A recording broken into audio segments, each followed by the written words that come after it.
Am I the asshole because I got mad that my wife took our 4-year-old daughter into the ocean without a life vest? I hate the ocean and I fear it. I'm not a strong swimmer and have had bad experiences. My wife grew up going to the beach and loves it. Today my daughter and I were having a great time jumping and splashing in the surf.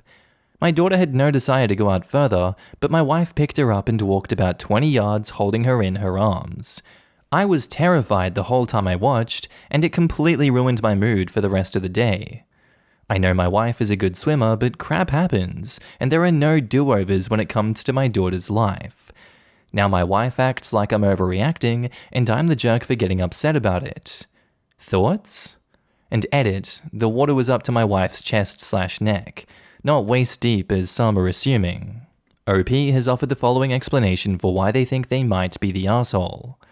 Because my daughter doesn't know how to swim and wasn't wearing a life vest.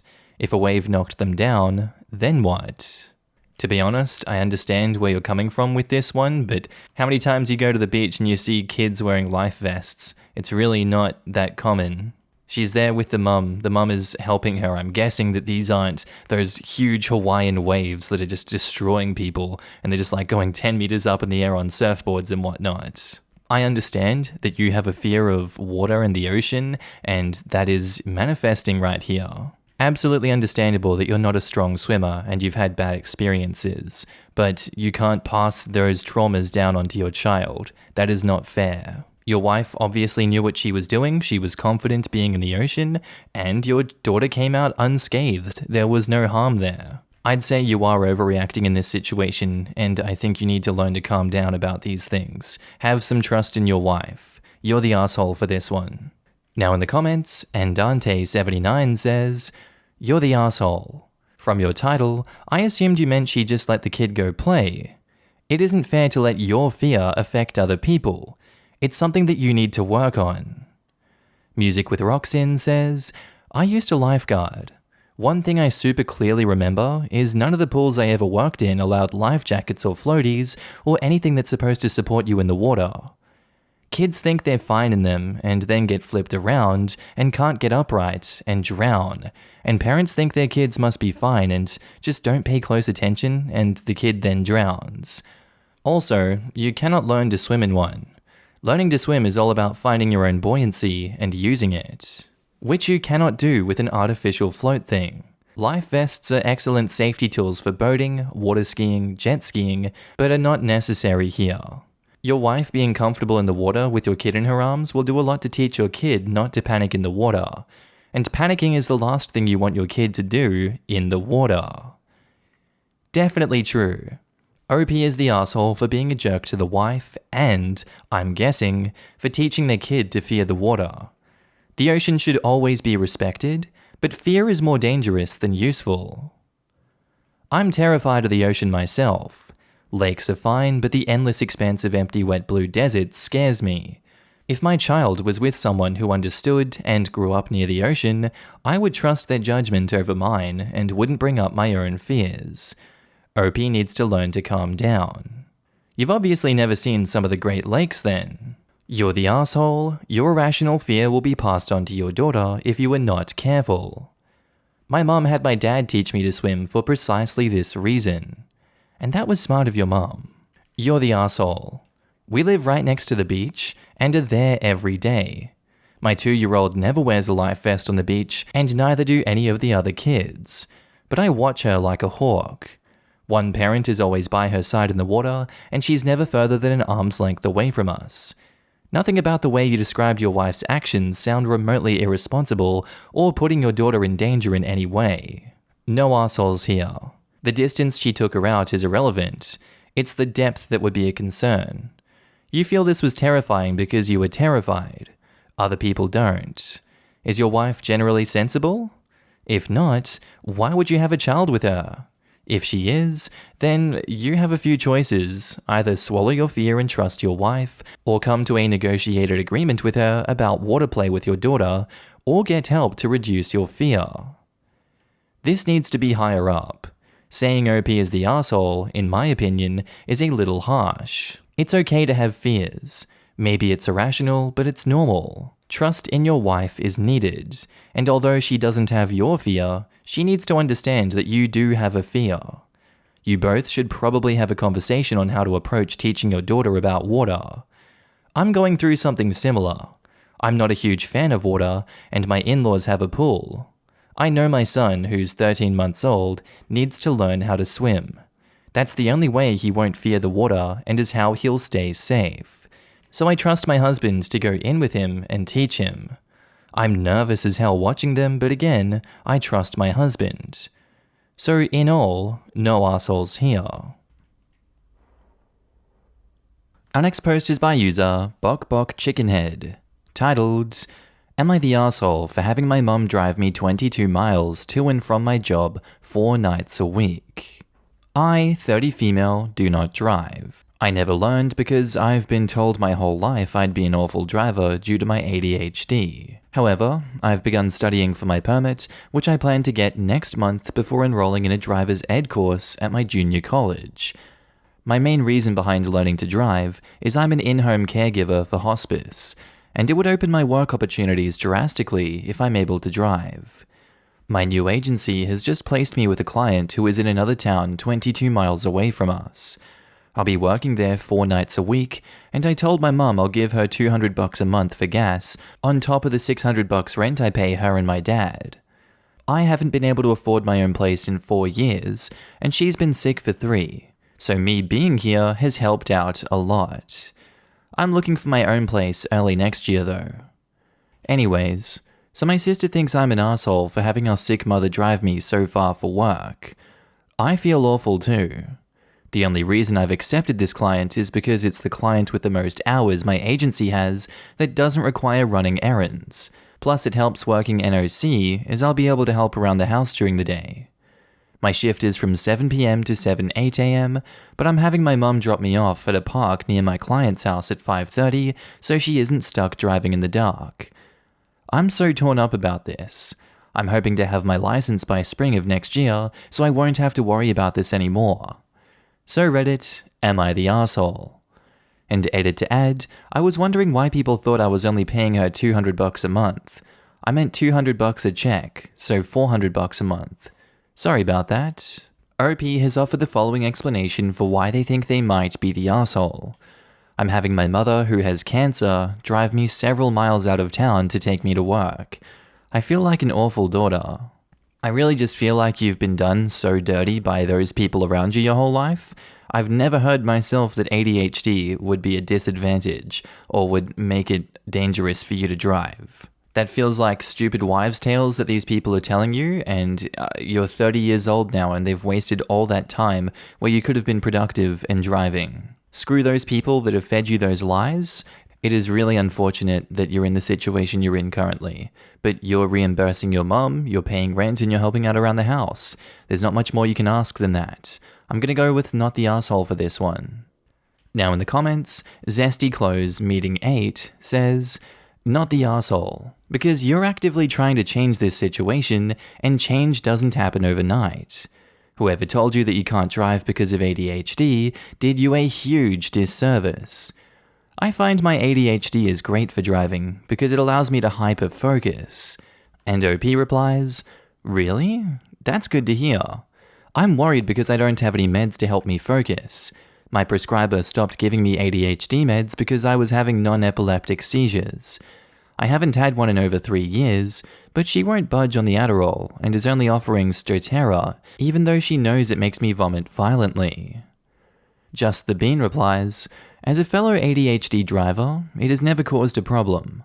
I like to do podcasts in the car to occupy any excess attention. A one-hand fidget toy, like a marble mesh, can help for long rides. But even without those, ADHD has never been a problem for me driving either.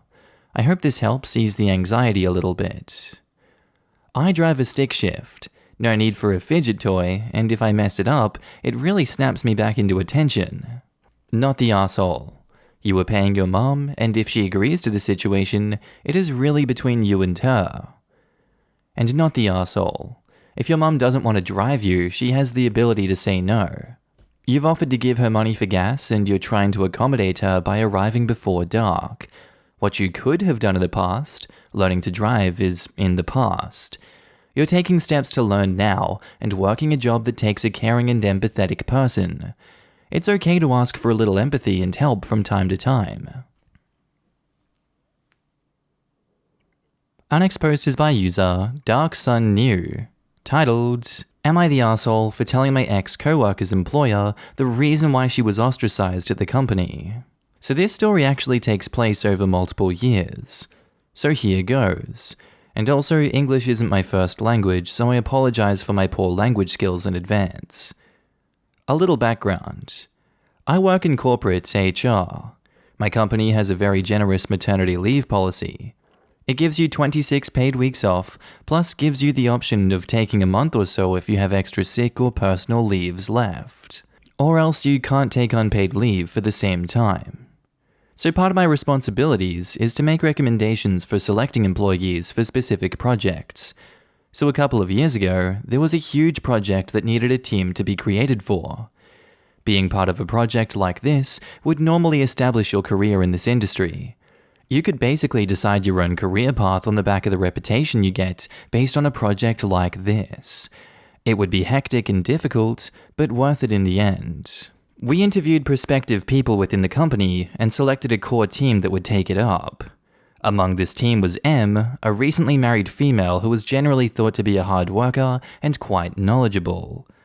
Like with everyone else, we interviewed her for the spot and asked her if she wanted to be a part of this project. However, after a month or so, M announces that she was pregnant and that she would be taking her maternity leave in a month's time. She would be completely unavailable for around 7 months or so, and basically leave the team short-staffed for the major part of the project. We had to quickly select a replacement, get them up to speed, and have them take over. It's meant more work for everyone, minor delays, etc. What pissed off the top management was that M knew she was pregnant when she joined the team. She'd never mentioned it during the interview, and by not telling anyone in advance, everyone felt that she couldn't be trusted in the future. She basically became a pariah, and no team lead wanted her in any critical projects. Within a year, M realized that she progressed so much in her career in this particular company and left for another job. Fast forward a little while, and I was talking with the HR guy from the company that M had joined, and he asked me about her. And I told him the truth, both that she was a good worker and is dedicated, but that she's not really honest or trustworthy. I told him the story in detail. Now this has basically meant that M gets a similar treatment in the new company. She's considered a good employee and a team player, but no one wants to select her for any critical projects. Some of my friends say that telling the HR guy about the incident makes me an ass. It has gotten me to feel a bit guilty, and I wasn't sure what the right move should have been. So Reddit, what do you think? Am I the asshole? P.S. Please feel free to ask for more information if you need it, but no details on the industry or company, for security and privacy reasons. Edit 1. Just to be clear, M knew that she was pregnant when she was being considered for the project. She wanted to be in the project, so didn't disclose it. Her team had to stretch themselves thin to make it up. Our company, as a general rule, has no issues with women taking time off for pregnancy, even beyond the policy's mandated time. The most I've come across is a woman getting 15 months off. She came back to work and faced no repercussions. I should have mentioned this before, but the HR guy was formally asking me about M. It wasn't like I was talking about her at the pub. Edit 2. I don't know where people got the idea that she was just a month into the pregnancy when she was interviewed. Just to clarify, she was pregnant long enough that she knew she wouldn't be completing the project. She didn't mention it because she wanted the project on her resume. Our company never punishes an employee for taking maternity leave, or in general, any medical leave. But in this case, team leads did not want her on their team for high-profile projects after she returned, because they didn't trust her to be forthright. And edit 3, I thought this would be obvious, but our source for M's motivations were M herself. She admitted all of it herself. And also, just to clarify, I didn't just put a blanket statement of her untrustworthiness, I explained the incident, and explained that due to this, her co-workers all considered her untrustworthy. And edit 4, I never realized I'd need to clarify this, but there is absolutely no legal issue with what I did. It is completely legal and is a common practice. Now in the comments, not the asshole. If this were any other reason than pregnancy that a huge block of time was going to be missed for, not a single person would be voting asshole. Instead, people can't see past pregnant. She volunteered for a project she knew she would not be able to complete. Had it been a military reserve member knowing deployment was happening 2 months into the project, it would be the exact same thing. She was an asshole, not for concealing her pregnancy and not for taking maternity leave, but for volunteering for a project she could not complete. Not the asshole. Don't agree to take on a project if you know you're not going to be a part of it for the majority of it. You're essentially just taking credit for work that other people are doing, just so you can put it on your CV that you were a part of it. Not the asshole. Some of the people here are very hung up on the fact that she was pregnant, and thus she didn't need to disclose that before taking on the commitment. Well, yeah, that's true, but the overarching issue here is that she was pregnant, but that she comes across as very dishonest, since she knew this, but applied with the deliberate knowledge that she wouldn't be able to fulfill the commitment as she decided to take on. This is a character fault, and people are well within their rights to steer clear of someone who they know can't be trusted or considered reliable enough to take on any critical role or project. Being pregnant doesn't absolve you of any wrongdoing, and what this woman did was ethically wrong. She knew exactly what she was doing and did it anyway, so she deserves everything that comes to her. Am I the asshole for telling my husband I wasn't feeling comfortable with him wearing shorts around his mum? So me, female 26, and my husband, male 29, have been married for a few months. His family lives in another town hours away. His mother came to stay with us for a few days after a conflict between her and her husband. Here's the thing. Unlike my in-laws, my family is very conservative. I grew up in a conservative household, and I see stuff at other people's houses that can make me feel uncomfortable. I do my best to be open-minded, but because of my upbringing, old habits sort of die hard. My in-laws are the opposite. They are very open-minded. My husband is very close to his mother specifically. The issue began when my husband and I were sleeping at 7 a.m. when his mum knocked on the door wanting to help with something. My husband got out of bed and went to meet her downstairs. I was half asleep, but then I was already awake when he came back into the bedroom. He started talking about an issue with the oven while Mum was trying to make us breakfast. I wasn't paying much attention to what he was saying because I kept wondering how he was able to go outside the bedroom and meet his mum while wearing shorts. I pointed that out and it somehow made him upset, asking if I was serious. I told him I just didn't feel comfortable with him wearing shorts around his mum, and he lashed out, saying it wasn't a big deal and found it strange to be uncomfortable with him wearing shorts around his mum, since that's his mum. I shrugged and said I can't help but feel this way, and suggested he wear pants or jeans since all of them are accessible and take him no time to put on. He lashed out, calling me ridiculous and to stop acting as if it was a big deal. We argued back and forth, and then he got extremely upset with me, even though I only asked him to not do that again. He said he didn't appreciate what I said and said, "It's my house, I can wear what I want to." Then went downstairs and had breakfast with his mom without even asking to join them. I felt bad because I might have handled this conversation poorly, but I think he refused to listen to what I had to say and just acted dismissively towards my feelings. I do think you're the asshole because you told him that you feel like he did something wrong even though he wasn't aware that that was an issue. Yes, it in fact isn't an issue.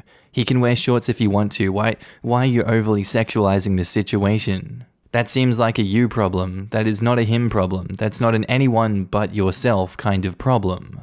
So yeah, you're the asshole. Now in the comments, On a Blanket with My Baby says, "You're the asshole. You don't get to police his clothing. I get that you were raised conservatively, but it's honestly weird that you were sexualizing his relationship with his mother. Seriously, you're the asshole. At first I thought she was referring to him going down in his boxers as shorts, but then I read that she wants him to wear pants/jeans. Lamau? Crazy. Is he also not allowed to wear shorts at a family barbecue in the peak of a hot season? And right? That goes way beyond being conservative to some sort of weird cult-like thinking. Sounds like something the Taliban would try to enforce, but for men instead of women. You're the asshole so much. Why do you reach straight for the Taliban when there's a metric F-ton of domestic religious extremists who do the exact same thing? Probably because the Taliban are in the news right now. Oh, the Taliban? So hot right now. Like OP's husband's shorts. Singing Stream says, what did I even just read? My son wanders around in shorts first thing in the morning. That's what a normal son does around his mother. Are you seriously suggesting that there's something wrong with wearing shorts around your own mother? Even if he was bare-ass naked, so what? That's her son.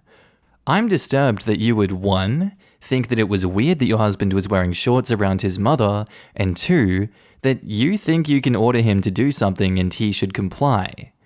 You are his wife, not his ruler. You do not get to order him to do anything, ever. You're the asshole. Our next post is by user Boohoo for You, titled, Am I the asshole for refusing to sell my flat to the highest bidder? So my 31 female, fiancé, 31 male and I are in the process of selling our respective flats in order to purchase a house together. We've been together for a long time, but always worked in different cities, so it made sense to keep our separate places. But he's now got a job in my city, so we're buying a place together. His flat sold very quickly. I'm still in the process of selling mine. So I put my flat on the market, and luckily it's had a fair amount of interest.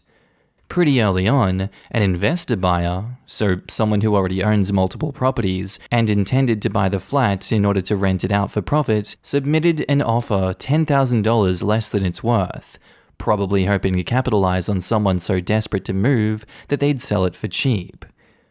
Obviously, I rejected this offer. And a couple of weeks later, a lovely father and his disabled son, who were looking for an accessible ground floor flat like mine to move into to help his son gain more independence, viewed the property multiple times and then put in an offer of exactly what I wanted for it. I only met them briefly, but they seemed like nice people. As I don't agree with landlords on principle, I was thrilled to be able to sell the flat I loved so much to people that deserved it. They made an offer on Friday, so I was waiting until Monday to formally accept it, when, over the weekend, the investor buyer that had lowballed me previously came out of the woodwork and offered me $2,500 more than the man and his son. So here's where my fiancé and I disagree. He thinks I should just take the highest offer, as I don't owe anything to the father and the son, so why would I turn down more money? He also believes that because we're going to be buying a property together, he should have some say on how much money I end up with to put towards it. The thing is, we were never intending to use all the money we made from selling our flats on the next property anyway. Some was always going to be going back into savings, and I said I was happy to take the loss of my savings rather than this. I can see where he's coming from, but I just don't really want to see my lovely little flat go to some greedy investor to make an easy buck on. I don't see it as losing money because I never expected to get more for it than I advertised it for. I just want to do the right thing morally, and I want this guy and his son to have a win rather than just lining the pockets of another landlord. I guess my fiancé wants the best for us, and me denying that could make me the asshole, but I think it should be my decision. Am I the asshole?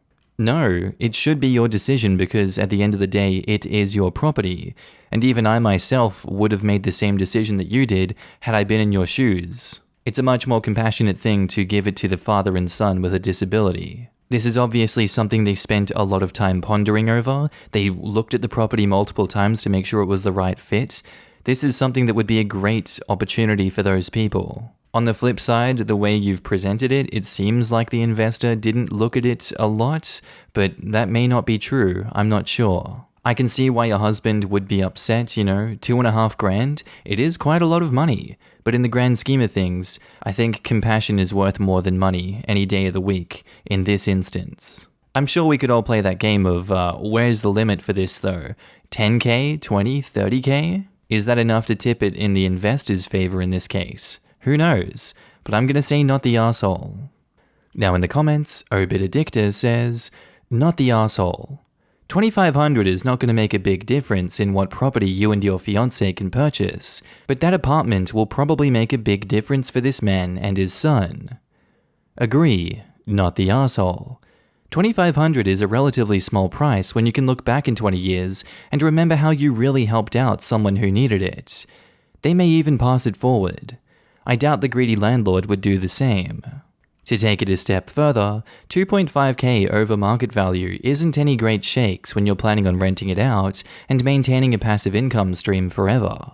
So in that sense, this dude is still trying to lowball. Yeah, if it was $20K over, this would be a different conversation. Heck, I don't know if OP likes her neighbors. I really like mine. I would probably take a pretty big hit to the selling price of my home to sell to people who would occupy and take care of it, instead of people who will try to treat it as an investment, which, where I live, often involves poor maintenance and filling each room with a recent college grad renter. Outrageous Relief 77 says, not the arsehole. Imagine decency trumping a couple extra $1,000. You rock. It's not even enough money to consider going over to the dark side. Definitely not the arsehole. Your fiancé is the arsehole. Yes, this. It's your property to sell, and he's guilting you to accept $2.5K more to sell to a buyer you don't agree with? Not cool. Yeah, he definitely has a say over the new property you share, but you didn't tell him who to sell to, since this property that you own is for you to decide. And make a note of this for the future. When you divorce, he's going to hardball you on shared pensions, savings, time spent raising kids, gender disparity and income. For now though, you are not the arsehole, but your fiancé is. Our next post is by user Lazy Fiancé, titled, Am I the arsehole for calling my fiancé lazy for wanting to be a stay-at-home wife? I'm 42 male, engaged to who I feel is the one, 33 female. We had been dating for just over 3 years and I proposed last month. Last night, after another session of wedding planning, my fiancé asked if I would be alright with her being a stay-at-home wife. At first I laughed because I thought she was joking, but she was being very serious. She told me not to laugh and said she wants to be a stay-at-home wife. I asked her why, as we both make pretty good money at our jobs, and we can't afford our current lifestyle with just one income. She says it's because I make a lot more, which is true. I make about 40% more than her, and we could scale back our lifestyle, and she said it's been on my mind a lot. I think working 9 to 5 just isn't for me. I asked her if she was being serious, and she confirmed that she is. I said that I'm not comfortable with that idea, and said maybe if we have kids, she could be a stay-at-home mom, but I'm not cool with her being a stay-at-home wife. And she says that I was being manipulative, since we're both child-free. But I said that as a hypothetical, since I'm not at all okay with being the sole breadwinner. That divulged into a pretty heated argument, with her saying that I should support her dreams.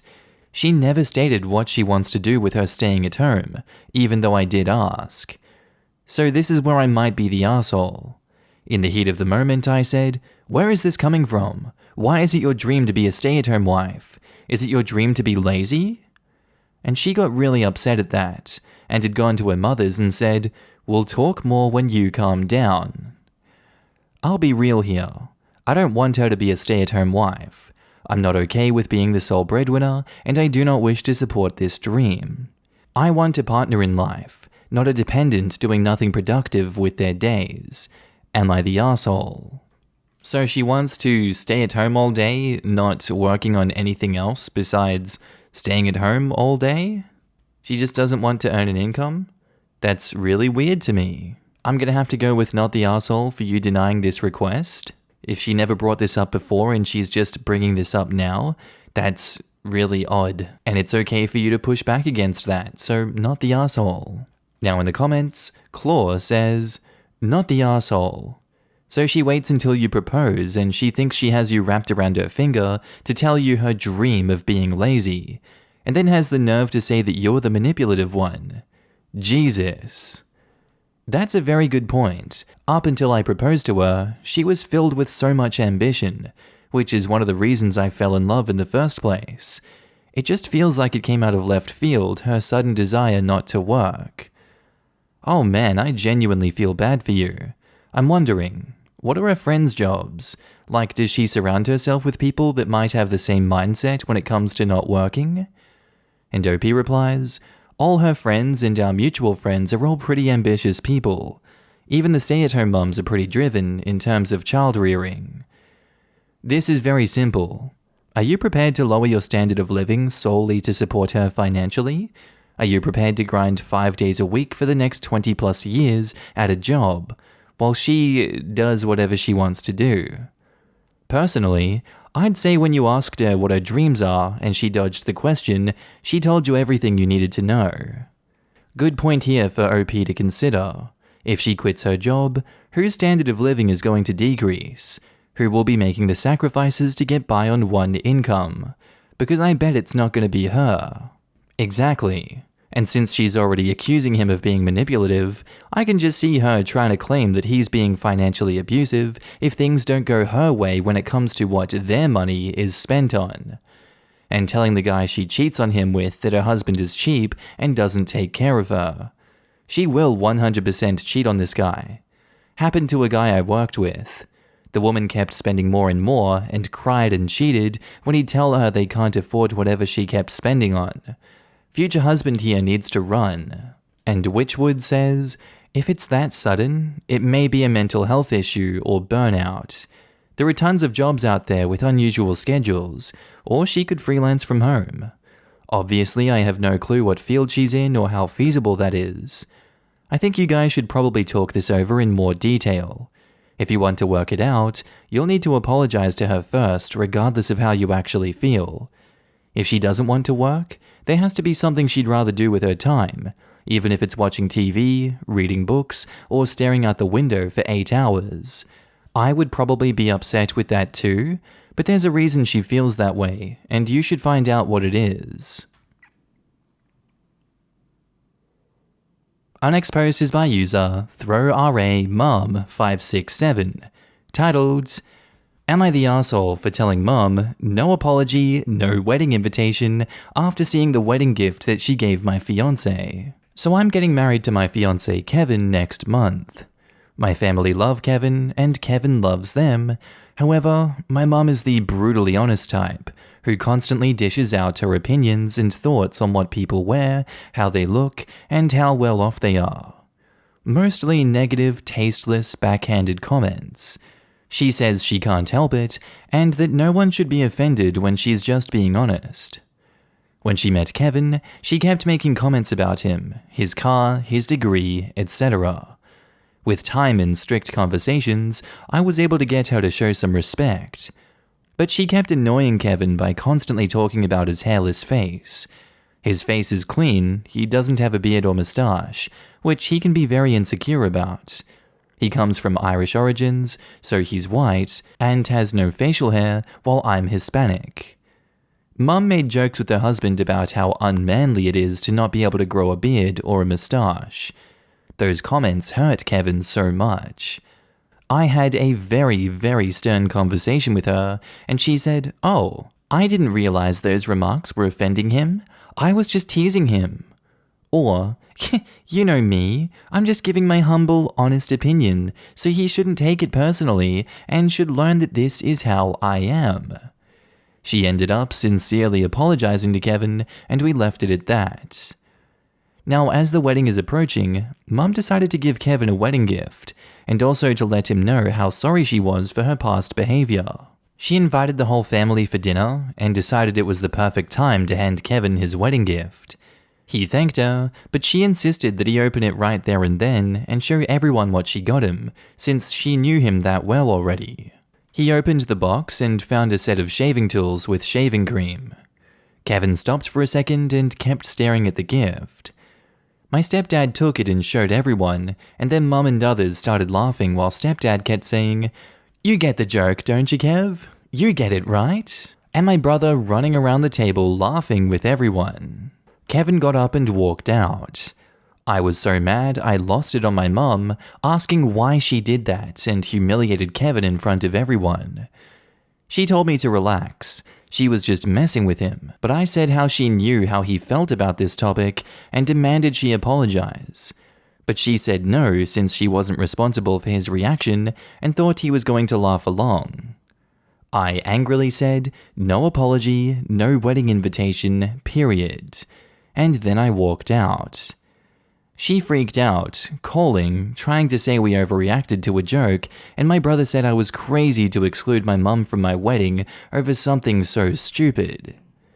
He said Kevin should get over it since it was a joke, but I refused to send an invitation and withheld it until or unless she apologizes. They think I'm unreasonable choosing this to be my hill to die on, and called me disrespectful for how I treated my mum. I'd also like to point out that my brother and stepdad and uncle sometimes take part in teasing Kevin. My brother, who is 31 years old, would sometimes either brag about his goatee mustache in front of Kevin, or tell an indirect silly joke about this topic which would irritate Kevin, and just spoil any family gathering that we have. But Mum is the one who started this whole campaign, and I've already had conversations with her about it. Kevin is American, but has Irish origins. Now in the comments, Demi Roche says, not the asshole. Tell your brother, mother, etc. that the whole wedding was rescheduled and at another venue. When they complained that they missed your wedding, just say, it's just a joke. You should get over it. I was just messing with you. This person has the right idea. I like this thought. We need more suggestions for revenge. It's a moral imperative that Opie and Tubby pay back this oh-so-funny prank. Please everyone, more ideas like this. If only Kevin had it queued up.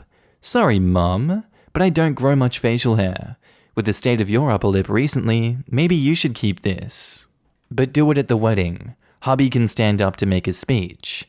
A toast to my new mother-in-law. You were once kind enough to gift me with this shaving kit. Today I wanted to return it to you. You need this far more than I do. Cue overhead projector. Large, very unflattering pic of mother-in-law appears behind the podium, maybe with a photoshopped mustache and such. And scene. Revenge achieved. Not the arsehole. Brutally honest is a lie that people tell themselves when they're looking for an excuse to be brutal. And being deliberately brutal is always arsehole-ish. Same thing with it's a joke when people do something deliberately cruel and then claim joke to excuse their cruelty. This is behavior that someone ought to be guided past by kindergarten. If there is a difficult truth to be said, there is a kind and tactful way to say it. If it is a joke, it should bring delight and surprise, not pain. Am I the asshole for not having my stepdaughter in the family photo? So I am 32 female, my husband Jack is 36 male. We have Lydia, Carol, and Solomon together. And Jack also has a nephew from a different marriage. It's our last week of summer before the kids start school, so we decided to rent a lovely little beach cottage for the week. It's a common theme in my family to take Christmas card photos while on vacations, so naturally I wanted to take the photos while we were away. Here's the problem. Jack is white, but Anefren's mom is black, and she turned out looking very, very much like her. I don't care what race she is, and I love her just the same as any of my biological kids. My parents, however, are pretty racist. I've limited contact with them for several reasons, so they've never met Anefren, but we're on Christmas card terms. I don't want to send them a card that Anefren is on because they'll make a fuss about the certain word with a hard R, child. So my plan was to take a picture with just me, husband, and bio kids for my parents and a couple other relatives, then have her be in the picture for Jack's family and our friends. But when I called picture time and told Anefren that she wasn't going to be in this picture, but the next one, she started to look upset. I did let her take our picture though, which lifted her spirits, and we got some lovely pictures with her too. We also got some ice cream and she hasn't been upset beyond that initial moment. The trouble came later when Jack asked why I didn't want a nephron in the photo. He said he thought that it was maybe so I could get one with all my kids.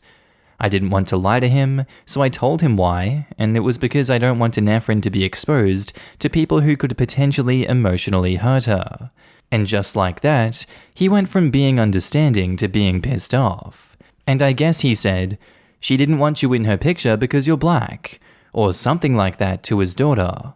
And now she's upset with me too. I really wasn't trying to hurt her in any way. I did this out of care and love. But I think I could have done it in a wrong way. Am I the asshole, Reddit? Yes, I do think you're the asshole for this one. Why are you maintaining this relationship with your parents if they're not going to accept your partner's daughter? In fact, how did you get married to your husband without them knowing about a nephron? That one detail doesn't make any sense. Like, would she have not been at the wedding? What's going on here?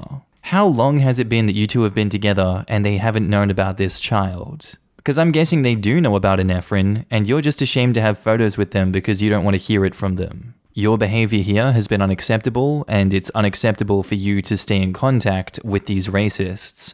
So I'm gonna go you're the asshole for this one.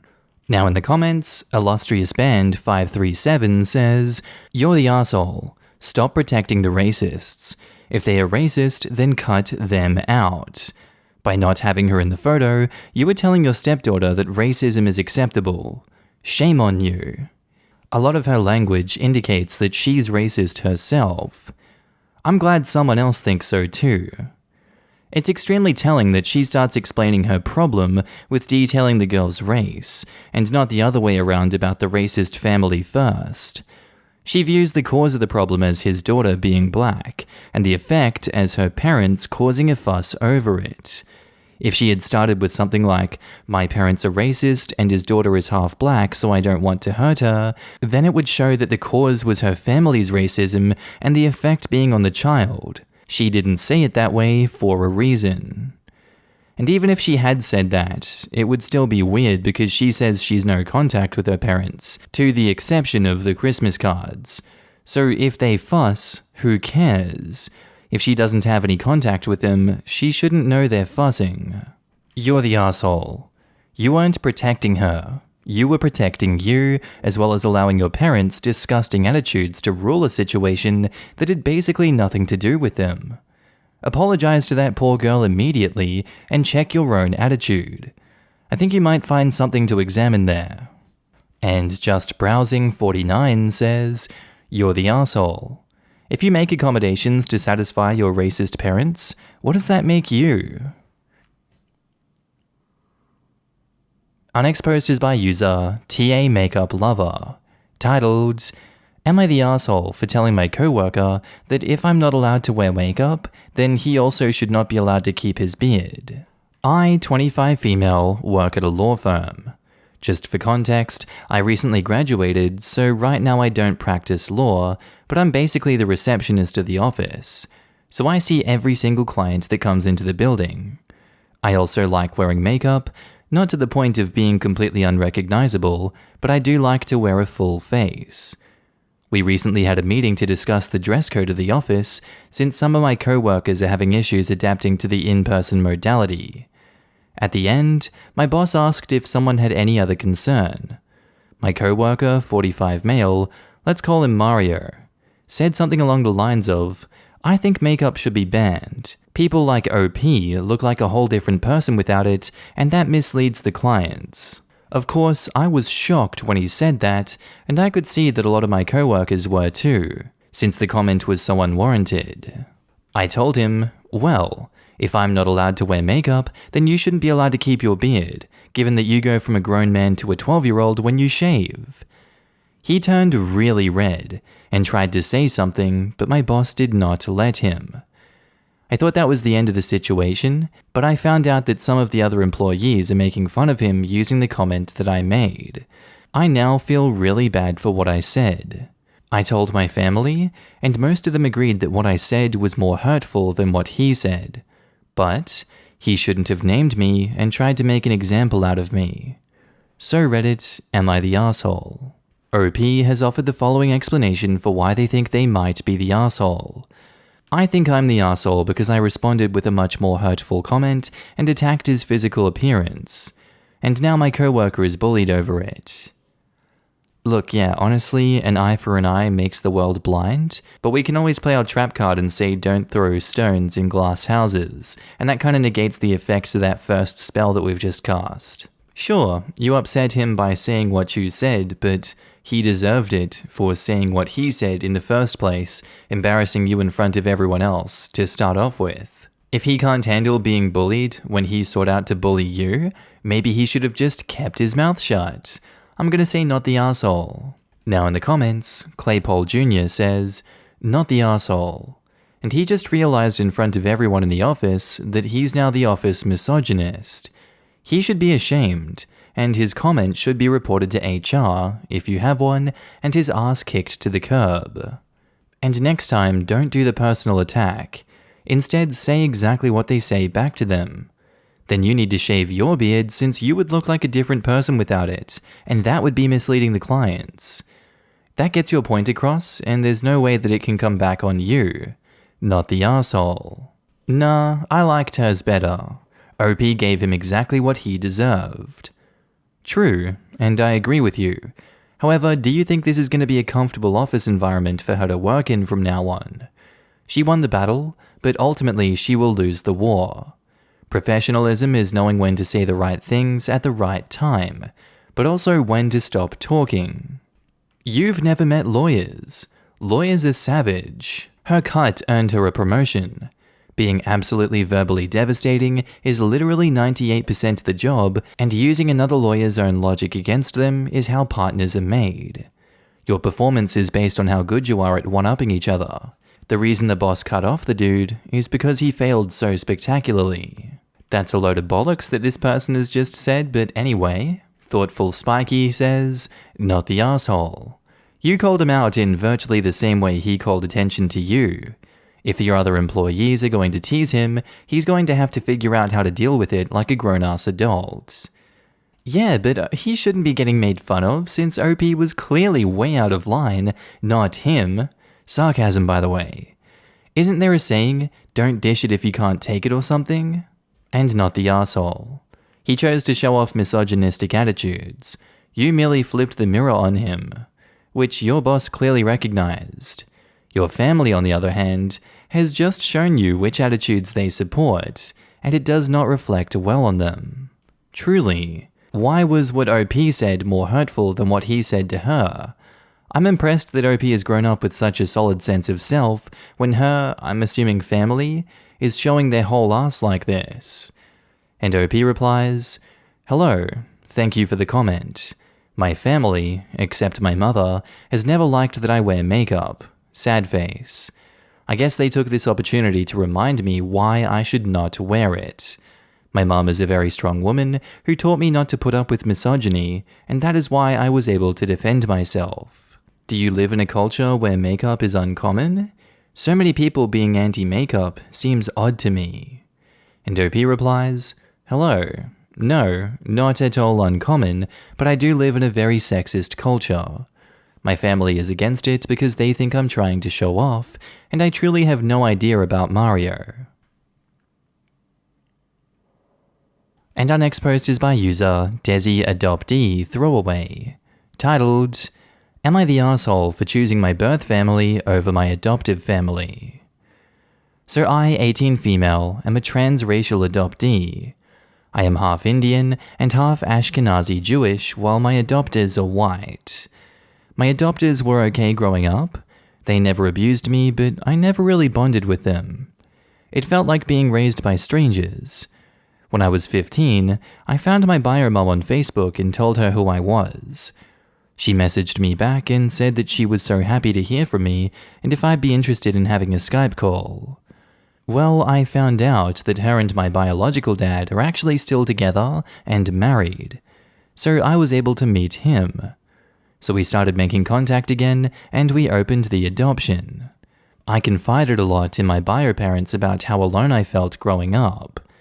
One day when I was talking with my mum, I was feeling really emotional, and I asked why she ever put me up for adoption in the first place, and I told her how much it hurt to feel unwanted by her. She cried and she told me she loved me. She told me how when she met my adoptive parents, she was looking for an open adoption and my adopters agreed to it. When I was born, my bio mum did skin to skin with me and knew that she wanted to keep me, but my adoptive mum convinced her to still place me. She told my bio mum that they would allow visitation and that she would still get to be in my life. My adopters closed the adoption after a year. I confronted my adoptive parents about it, and they broke down crying, and they told me how much they loved me and how scared they were that they would lose me. It ended with them saying that they would let my parents visit and that we should get family therapy. However, I still have no attachment to them. I honestly don't think of them as my parents or my family. The only people who hold that title in my heart are my bio family. Well, that was all 3 years ago, and since then, I started to go to college near where my biological parents and my extended biological family live, and I'm living with my biological parents. I've also started referring to my bio parents as my mum and dad, and calling my adoptive parents by their first names. This is a source of arguments between me and my adoptive parents, because to them, their worst fear of losing me has come true. The latest argument is over the fact that I changed my name. My adoptive parents gave me a white name and used the traditional Desi name my bio parents wanted to name me as a middle name. I changed my name so that my middle name became my first name, and my middle name is the name of my bio grandmother, who I've also established a relationship with. I also changed my last name to be the same as my bio dad's. My parents threw a fit over it, and at that moment I realized I get no happiness from being around my adopters, and it only brings me stress. I am not their daughter, and I never was, so I told my adopters that I could not have contact with them anymore, and they lost it. Now my entire adoptive family is messaging me on social media to tell me what an asshole I am. Am I the asshole? And edit, I wanted to add, since a lot of people are confused, I met my bio parents at 15, and they've been in my family for the last 3 years. We have had many visits as well as weekly and sometimes daily calls and FaceTimes. I also have a relationship with the rest of my bio family, especially my bio paternal grandparents, as well as a strong relationship with my cousins on my mother's side. At 15, I started both family and personal therapy with my adoptive parents. I stopped family therapy at 18, but I'm continuing personal therapy to work through my feelings. I want you to know that I'm taking what you all have said to heart, and I'm going to discuss it with my counselor, but please stop sending me death threats and telling me you hope I kill myself or that I get a disease. Now in the comments, DTrakey56 says, "You're the asshole. Your adoptive parents raised and cared for you from the second you were born, and your bio parents had nothing to do with you until you were old enough to manipulate. Your bio parents do not deserve to be called mum and dad, and shame on you for not even giving the people who fed and clothed you throughout the years any credit at all. Your bio parents aren't perfect, and you put them on some imaginary pedestal that will, eventually, believe it or not, start to crumble." I'm just so sad. Imagine taking care of someone for years just to end up thrown away like nothing and undeserving of a single thought. Let's hope OP doesn't live to regret this awful decision. Just a thought. If you adopt someone to be praised for it, and for that person to be indebted for life, you're adopting for the wrong reasons. True, but to raise someone their whole life and for them to do this to you still makes OP the asshole. They literally stole this baby. Mum wanted to keep her, and adoptive said no, but they'll keep it open, and then they closed it. That is so manipulative and disgusting, and in DCF and in any other FFY and adopted group, we call them baby snatchers. What? How do you think that? Because OP's mum said so? Did they have a gun to OP's bio mum's head and force her to give her baby up for adoption? You're making a lot of assumptions here with no evidence. OP's mum gave her up for adoption, she chose to make the decision, and no one forced her. She might have regretted it after, but ultimately, she made the decision to do that. That's on her, not the adoptive family. Also, I don't believe that the bio mum did want to keep it open. Why should I? Because that's what they told their child after not raising them for 15 years? All the hard work was done by the adoptive family, and no, the bio family gets to come in and everyone's supposed to feel bad they gave their baby up for adoption. I'm sorry, but I don't feel bad. OP is ungrateful for her parents that raised her from a baby. Why does OP feel any connection to the bio parents that she hasn't known for the majority of her life? That doesn't make any sense. Is it because they are her bio parents? Her bio parents that gave her up for adoption and decides that they couldn't take care of a child they decided to have? Wait. I thought the adoptive parents admitted that is what happened. I don't think there was any smoking gun from the adoptive parents here. OP confronted the parents, and the parents broke down crying because they were scared they would lose OP. I don't see that as clear admission of guilt, but rather a completely normal reaction to your kid just accusing you of something like this. I'm pretty sure the "they were scared that they would lose OP" line is the reason they gave for closing the adoption after the fact. That's how I read it anyway. So if that's correct, then they did admit that the bio mom was telling the truth about what happened. English certainly is imprecise here. This confrontation happened 3+ years ago. After your kids lay down a bunch of accusations, I think it's fair to say the parents, at that time, were scared. That's the problem with paraphrasing. During the argument, which tense did the parents use? And I'm kinda unhappy says, "You're the asshole." This post breaks my heart because I'm also adopted. From another adopted person's opinion, I could never consider my bio parents my real parents after giving me up. It doesn't matter why parents give up their child, they still gave you up and you were adopted by people who wanted to give you a good life, of which they did. I feel for your adopted parents because while technically you don't owe them anything, they gave you everything, and you were discarding them like trash. Our next post is by user MysteriousFan9668, titled, "Am I the asshole for calling my mother-in-law a crybaby and saying her birthday isn't as important as my son's first birthday?" So my mother-in-law frickin' loves her birthday. She kept joking that when I was pregnant that if I went into labor on her birthday, 2 days before my due date, I better hold him in. Well, karma. He was born on her birthday and she was not pleased. Mother-in-law came to the hospital for about 10 minutes, but said she had plans and left. This year she's turning 50, and he's turning 1, and the day falls on a Saturday. I was super excited that I could have his first party on the actual day, and immediately started making plans. Mother-in-law said she's having a party that day, so I need to do his another weekend. I thought that was ridiculous because one of them is a little kid, and it isn't her. I know technically we could do his in the afternoon and hers at night, but my in-laws throw crazy parties.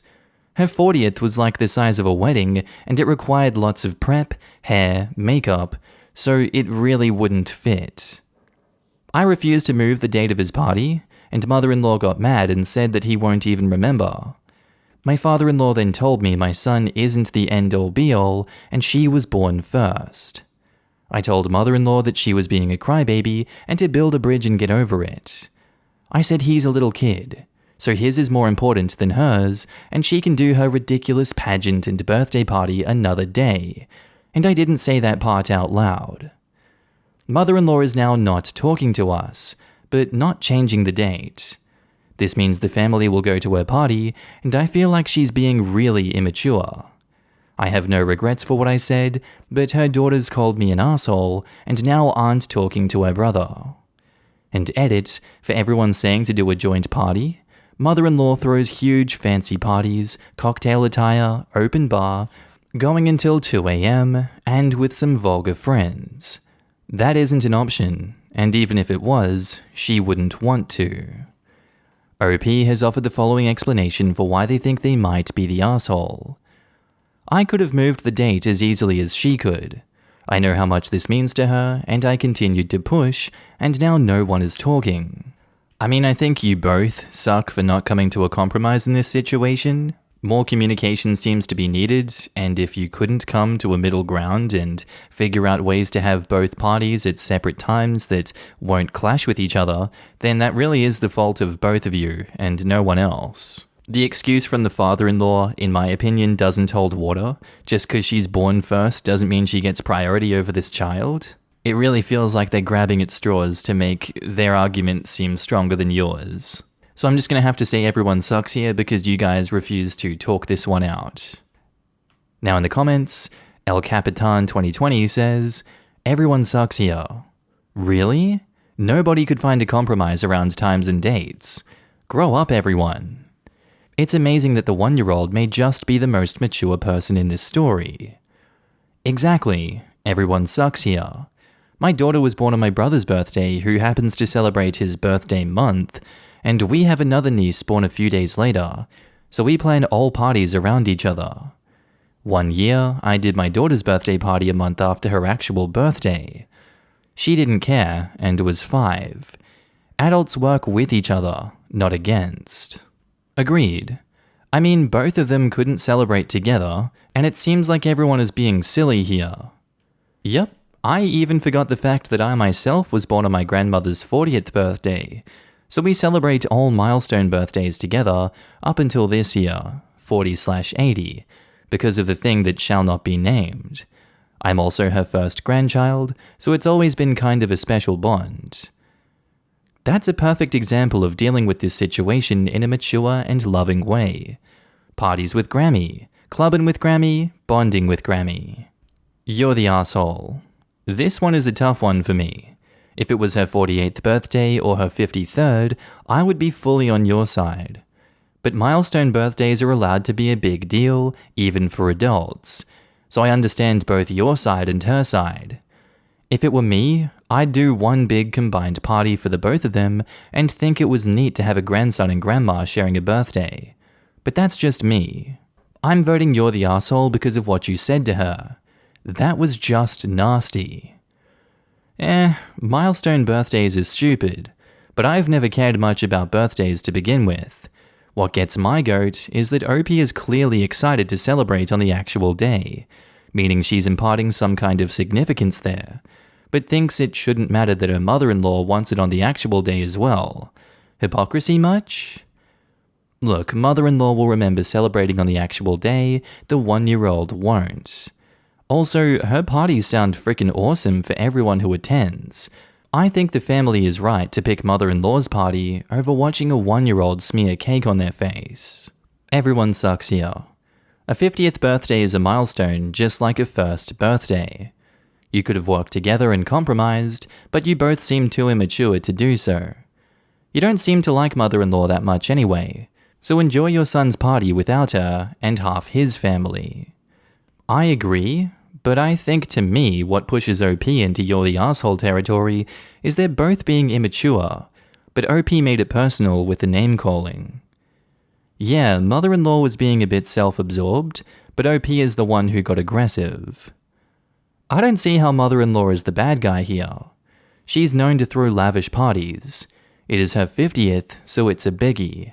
She's probably been preparing it for weeks, sent invites, etc., and now her daughter-in-law is saying neither she nor her son will attend because it falls on the same day as a baby's party, and it's just too much effort for OP to have a baby party during the day and go to mother-in-law's in the evening and to change the date, and then OP resorted to name-calling. Her dislike of her mother-in-law is clear in this post, and I think a lot of this is not being upset over the baby party, but rather digging the knife in with mother-in-law. Am I the asshole for insisting on my wife having my last name?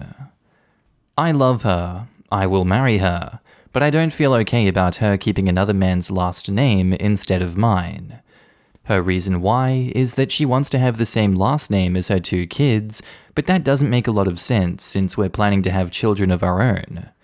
When I asked her about our future children's last names, she said we can just hyphenate the 2 when the time comes. I'm honestly not comfortable with this. It's not hate against her ex. He was never a jerk to me or anything, but I don't want my wife and kids to have his name. I knew what I was signing up for when I started to date her. She made crystal clear her children come first, and one of the things that she wanted me to have in mind is that we are not making a new family. We are merging two. Her dad was pretty absent in her life, and apparently he was wonderful to his new family, so I understand the trauma and I know how important it is to keep all of her children as a unit, but as her spouse, I'll honestly feel out of this unity. We had many serious discussions before deciding to get married, and we agreed with pretty much everything. But until recently, the last name thing hasn't come up. It was probably not as important as us agreeing on having children, where to live, step-parenting dynamics, etc., but this is the first thing she's not willing to discuss. I always had a great communication with her about anything, but for this one issue, her position is, it is decided, no discussion. We've been together for 2 years. She's never positioned herself like this before. Am I the asshole for not accepting this? Edit. I think it's more important to point out that she also wants children with this name. Many children have both parents' last names hyphenated, but the fact my children would get this name from an ex is what bothers me. Edit 2. My wife won't hyphenate her last name because she doesn't want a last name her kids don't have, even if she keeps the one they have. She doesn't want me, her, and our future children to have my last name while the two don't. I tried that. Hard no. OP has offered the following explanation for why they think they might be the asshole. I know this is based on what is a trauma for her, and I'm afraid I might be in the wrong for not accepting. Now in the comments, FKAlex12 says, "You're the asshole. You say it has nothing to do with the ex, but going against her wishes simply because you don't want another man's name on your kids doesn't sound like an actual reason, but rather a one-sided cockfight between you and her ex." Question. Wouldn't the father then need to approve changing the 2 older kids' names to include OP's name? The kids will never match the way OP's future wife wants. Things don't add up in this post. I don't believe they're changing the older kids' names. Wife plus older kid will continue to have their dad's name, and any new children born from the marriage with OP will have hyphenated names, which will be a mix between the wife/older kid's name and OP's. I thought the wife was going to hyphenate as well. Now I'm even more confused. OP's wife wants their hypothetical kids to one day have a hyphenated last name of the one from her first marriage and OP's last name. It's not even her maiden name. I can understand him not wanting the name of someone that's not related or involved attached to any future children. Her name, whether it's her maiden name or one she gained from marriage, is her name. It doesn't belong to her ex, and it's not his name. It's hers. And while I think her reasons are perfectly valid and reasonable, that doesn't matter. Her name, her choice. You're the asshole. It's her putting her children's needs before your needs, as any parent should do. If she doesn't want to take your name, she doesn't take your name. If the unity thing is such a big deal to you, take her name so that you and all of the kids will have the same one. That has nothing to do with the ex where the name came from, but with your wife and kids who have the name now. Our next post is by user GFThrowArray34, titled, "Am I the asshole for leaving my girlfriend at the bar after what she did?" So my, male 30, girlfriend, female 25, lost her job recently, and she's been going out drinking a lot because of it. She would get heavily drunk and would need me to come pick her up at odd hours when I'm working or sleeping. By the way, I hate going to bars, and one of the reasons is that I'm a recovering alcoholic. No shame in saying it. I'm proud to say that I've been sober for 16 months. Not easy, but I was able to achieve this goal. It's still hard being exposed to alcohol, but I do my best to suck it up and be there for my girlfriend to take her home safe. Last night, she called me at 1 a.m., telling me she drank too much and wanted me to come pick her up and take her home.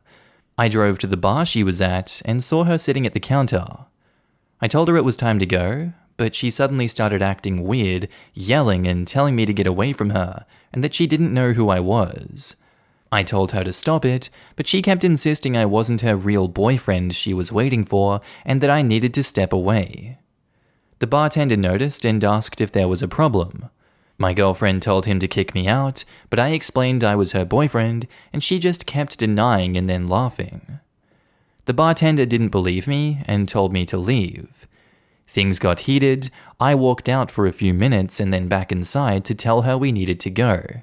She started laughing, then got a guy who looked like a bouncer involved, telling him I was bothering her and she didn't know who I was. The guy sternly said, "Hey man, you need to leave or I'll call the cops," after I gave my ID and identification that belonged to me and my girlfriend. He got loud and insisted. I threw my hands in the air and said, "Okay, fine, I'm leaving. I'm going home without you, Katie." She kept laughing, and I got into my car and left, feeling pissed AF. An hour later, one of her friends got her home, and she didn't even seem that drunk. She was mad, asking why I left her at the bar. I was puzzled, and I reminded her of what happened, and she stopped me, saying she knew and was aware, but pulled this as a prank to get a reaction out of me. I was dumbfounded. She said she was joking and didn't expect I'd actually leave, and thought I was waiting for her outside of my car.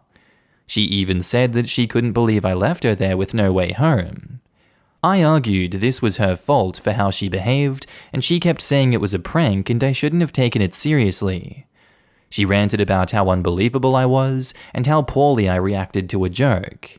She's still arguing about it, blaming me for leaving. I get she's going through hard times and wants to chill a little, but I thought her behavior was not okay. We've been together for 5 years. This is the first time she's done something like this, and I thought she may not be thinking rationally due to a struggle with losing her job. By the way, she's not a heavy drinker, but after losing her job, she started drinking often. Though she never brings any alcohol home, I still have to deal with the smell and such. That is not normal behavior, OP. That is scary behavior. I don't know why you're putting up with it. I get that you're conflicted currently, and there may be a lot of emotional barriers being like, well, she's not normally like this. It's been 5 years with her. She's never acted like this before. And I agree with you there. Maybe this is a one-time thing. Maybe she was just having a prank, bro. It's just a prank, bro. Don't worry, bro. Or there is something genuinely going wrong with her, and this is a slippery slope. I don't know, maybe it's none of those things. But if she doesn't genuinely apologize for this and show that she's genuinely going to change from here on out and that she's remorseful for those actions, that's enough for me to walk out of that relationship if I were you. You're not the asshole for what you've done. That's self-preservation. She didn't want to be taken home and she pulled this stupid prank on you. That's her fault that she got herself into that situation. I'm gonna go not the asshole. Now in the comments, OKImage6174 says, "Not the asshole. She got the bouncer involved. That is more than just a prank. I would leave her totally, not just at the bar. Yeah, this is serious. This is a pretty tough thing to forgive, if it is worth forgiving. It's worth forgiving if she makes an honest apology. That hasn't happened, and she doubled down when sober. OP, state your boundary and stick to it. If she's unwilling to recognize her own actions and how they cause discomfort to you, be willing to recognize that your relationship may be over. Not the asshole." Edit to add, this is coming from an alcoholic in recovery who has had to make amends for some pretty serious behavior and missteps. What I didn't do was double down to tell someone that I didn't cause hurt for them. Man, you are so much more forgiving than I. This is pretty messed up.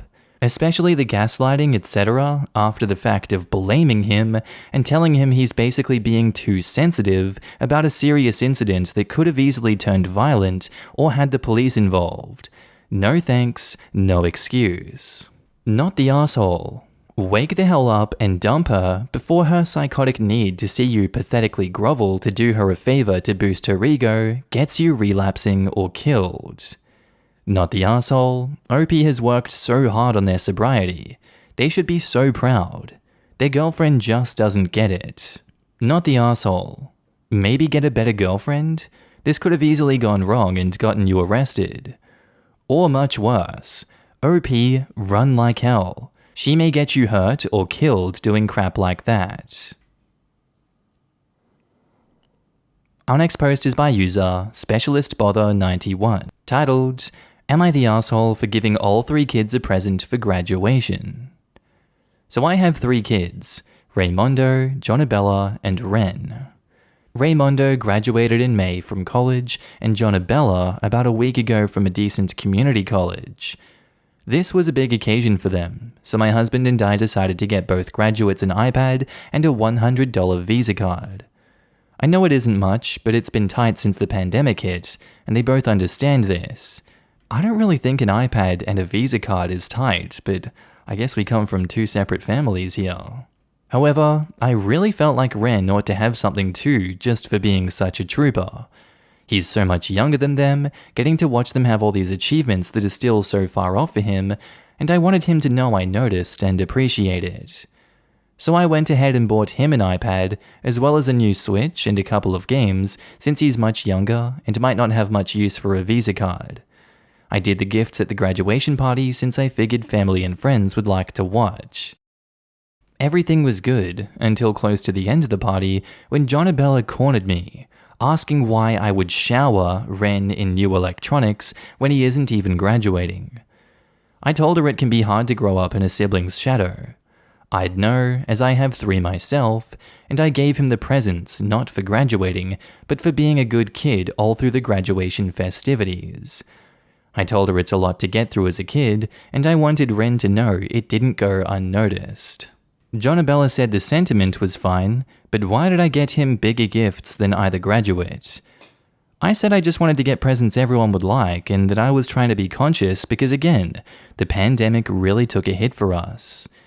She said, "Why don't you just tell me that you have a favorite," and stormed off. Now, I don't have a favorite, or want Jonabella to think there is. She's barely said anything to me since then, and when she does, it's frosty. She says she doesn't have anything to say to me until I apologize for prioritizing my baby over her. My husband thinks that she should be more understanding because she hasn't had the same experience and can't speak from it. And I don't want to return the gifts because Ren has been overjoyed with both, and I'm glad to see him happy. But I'm really wondering if I was out of line here, just trying to please everyone. Yeah, I truly do think you were out of line here trying to please everyone. If the gift stopped at just the iPad, that probably would have been fair, because you're just trying to show some compassion, he gets something the same as them, but the others get the Visa card on top of that. But you decided to throw a Switch in and do it in front of everyone, including the 2 that are graduating, just to make it seem fair to this kid? Do you really want to raise an entitled kid/choosing beggar? Because that's a good way to mold his behavior to expect to be compensated for work that he's not done when someone else achieves something, because that's exactly what's going on in this situation here.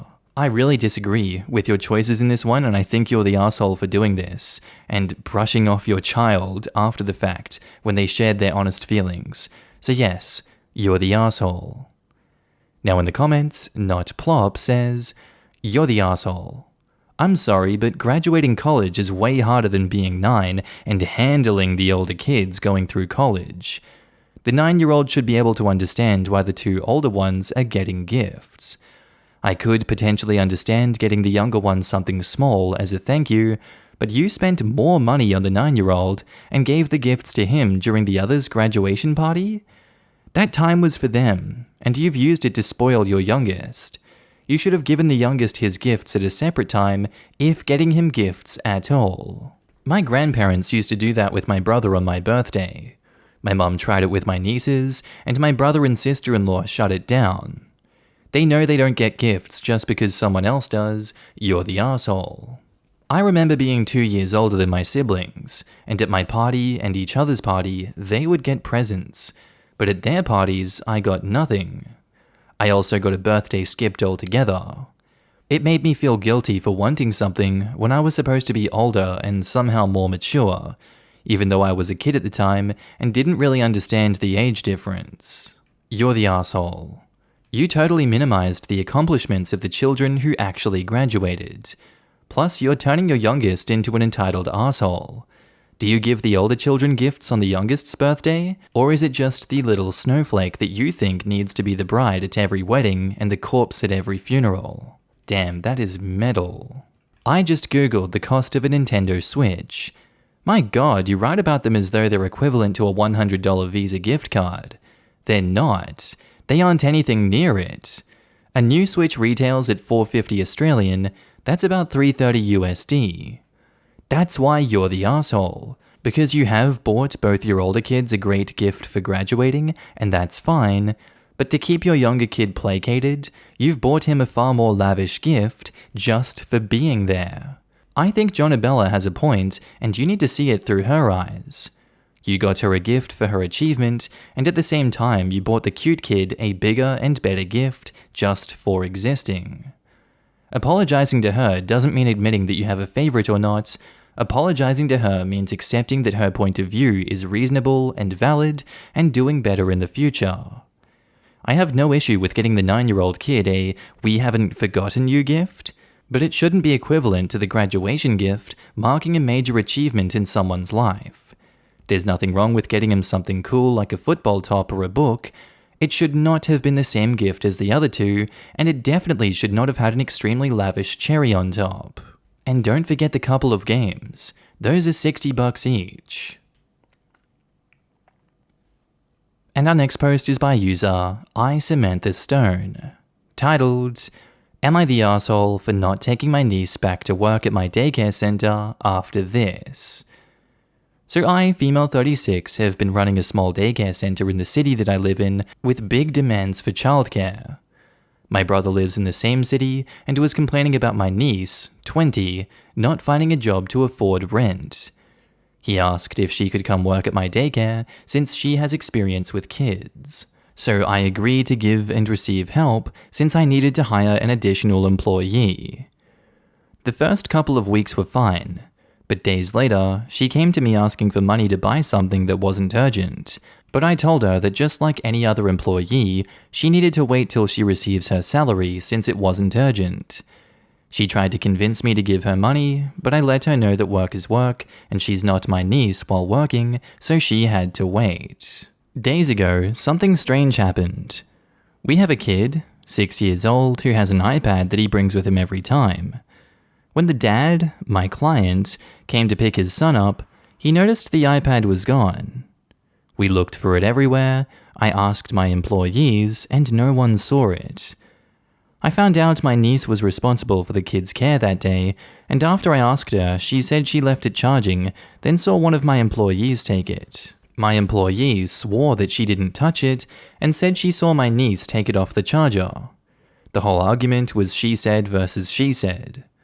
I checked the cameras and saw my niece hide the iPad behind the dumpster near the door. And that was it for me. I lashed out at her and said she's not working for me anymore. She cried and begged for me to give her a chance since she has no choice and did this to get money that she needed for rent. I refused to argue with her. You can only imagine how small I felt when giving the dad the iPad back. It's a shame because my client is a good man and we both had conversations and meeting outside work. My brother came to talk and said me kicking my niece out over some client was a huge overreaction on my part, and that everyone deserves a second chance since my sister has shown how committed she is in other areas of the daycare. I argued that my reputation is all that matters, and if anyone knew about this, I'm screwed. I honestly can't take this risk and rehire her. Besides the fact she falsely accused one of my employees of stealing the iPad when it was her who did it. Then I explained how this made my client feel, which is awful. My brother called me unbelievable for choosing a client's feelings over my relationship with my niece, and said I overreacted since my niece apologized and the iPad was returned.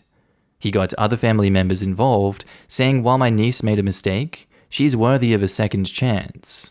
Not the asshole for this one. She doesn't get special family privilege just because she's related to you. That doesn't fly. You absolutely could get in so much trouble for this. And even more so, should you rehire her. That is the worst decision that you could ever make in this situation. Stand your ground and don't bring her back. Not the asshole. Now in the comments, Privacy is Hard says, "Not the asshole. Never take back a thief." And to add, if your brother feels so strongly about his little thieving princess, he can finance her until she finds her next victim. Do you realize that the father could have called the police? How do you think other parents would feel knowing you're employing a thief? Hell no. Then her dad can pull some strings and have her hired at his workplace. Win-win for both of them. Not the asshole. Not only was she a thief, she was happy to risk your other employee's reputation and livelihood by saying it was her who had taken the iPad. As for your family who was against you, how about they hire her to work in their homes and then see how they feel when their petty cash and electronics start disappearing? That's the thing. Even if OP wanted to take her back, she alienated the rest of the staff by falsely accusing them of stealing. It won't be a good workplace for Niece there, since the other people will hate her. Definitely not the asshole. Hell no, you should not rehire her. Someone who's willing to steal from kids is not a good person. She's hurting your daycare's reputation and business, much less the reputation of your employees. If you rehire her, more damage will be done. Am I the asshole for telling my roommate it's not my fault her parents don't know how to use contraception? My roommate has a ridiculous amount of siblings. She's the oldest one and has like 8 younger siblings. She has the largest family of anyone I've ever met. Since she has an insane amount of siblings, she grew up extremely poor since her parents couldn't afford to have as many kids as they did. She complains all the time about how she hated growing up in a big family and how much she resents all her younger siblings and how her parents are so irresponsible.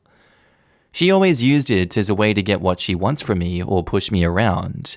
She complains about how I received more scholarship money than her, despite her needing it more since her parents decided to have too many kids and can't afford to support any of them. She always wants to borrow my clothes since apparently her younger siblings always stole and borrowed her things growing up. She thinks she deserves more space in our suite for her things than I do since she didn't have enough space for anything growing up. She calls it reparations.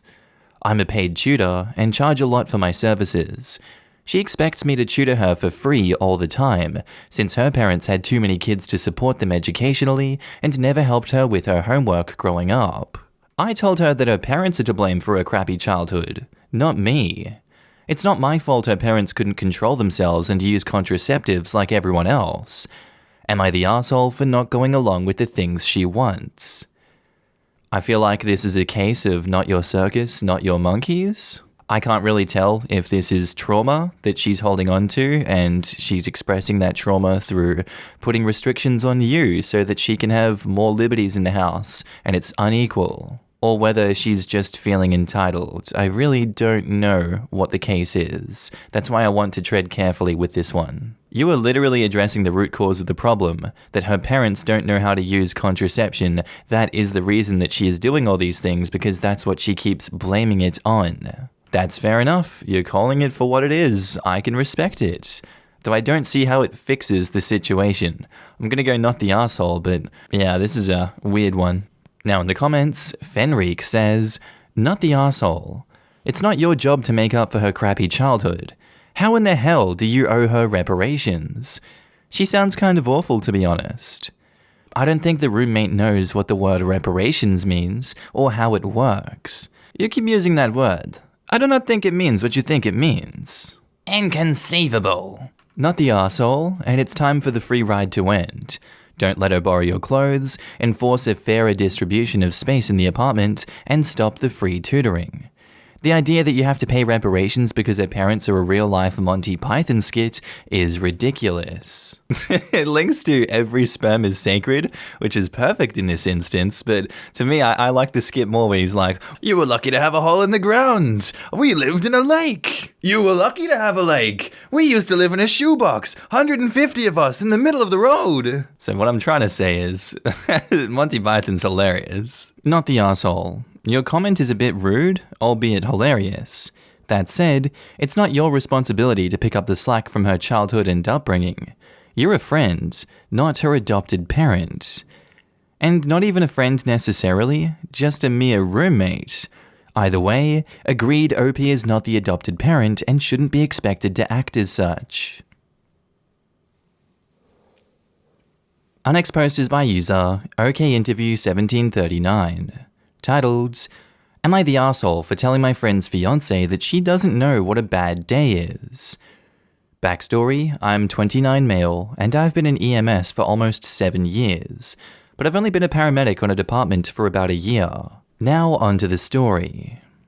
This happened a few shifts ago. We got a call at 0600 for a pediatric full arrest. When we got on scene, my heart dropped. The parents said that they put their 6-month-old to bed last night and then went to bed. When Dad was about to leave for work, he opened the door to see his baby before leaving and noticed that the baby wasn't breathing.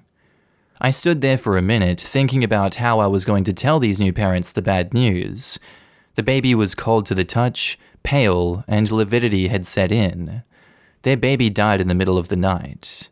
I tried to convey my sympathy to them and told them that it wasn't their fault, and tragedies like this happen. The parents were understandably inconsolable. The rest of the shift was silent. When I got home, I kept running that conversation with the parents in my head over and over again. I called up my friend and asked him if I could come over to talk. I went to his apartment and we talked for hours about it. I was just an emotional wreck because this was my first infant death. He tried to get me through this as best he could, but then his fiancée came home from work. She came in the front door and instantly started complaining that she had the worst day ever because a customer gave her attitude. When she walked into the living room and saw me, she said, "I had a bad day and I don't want people over, so you need to leave right now." When my friend said that something terrible happened to me at work, she looked at him and said, "All he does is sit around, watch TV and play Xbox. How terrible can it be?" My friend and I were stunned. She kept going on and on about how I basically do 10 minutes of work on my 24-hour shift, and she works so much harder than me. I was already in a bad place emotionally, and hearing her say all of those things just made my blood boil. I finally looked her in the eyes and said, "You don't know what a bad day even looks like. You were mildly annoyed for 5 minutes and that's it." I had to look 2 new parents in the eyes and tell them that their baby died last night while they were sleeping. Just the thought of knowing they called us to save their baby and I was powerless to do anything kills me inside. But I know that no matter how bad I feel, they are feeling much, much worse. Now tell me, do you still think you're having a bad day? And then I stormed out. My friend called me a few days later to check up on me. I was doing better by then and had more time to process everything. He went on to say that he had a long talk with his fiancée about what happened and said that what I told her really messed with her. She's been crying on and off since I left. I feel like I may be the asshole because I lashed out at her in rage and I could have handled that better. So am I the asshole? I definitely don't think you're the asshole in this situation. Whenever I see people heated like this or I'm feeling particularly heated myself, I always think the person I could be impacting right now could be having a day like OP's here. There could have been something absolutely terrible they're going through. I don't know what this person has been through today. And then from there, you control whether you continue these negative emotions or you kind of just bottle it up and don't affect people like that, at least so openly.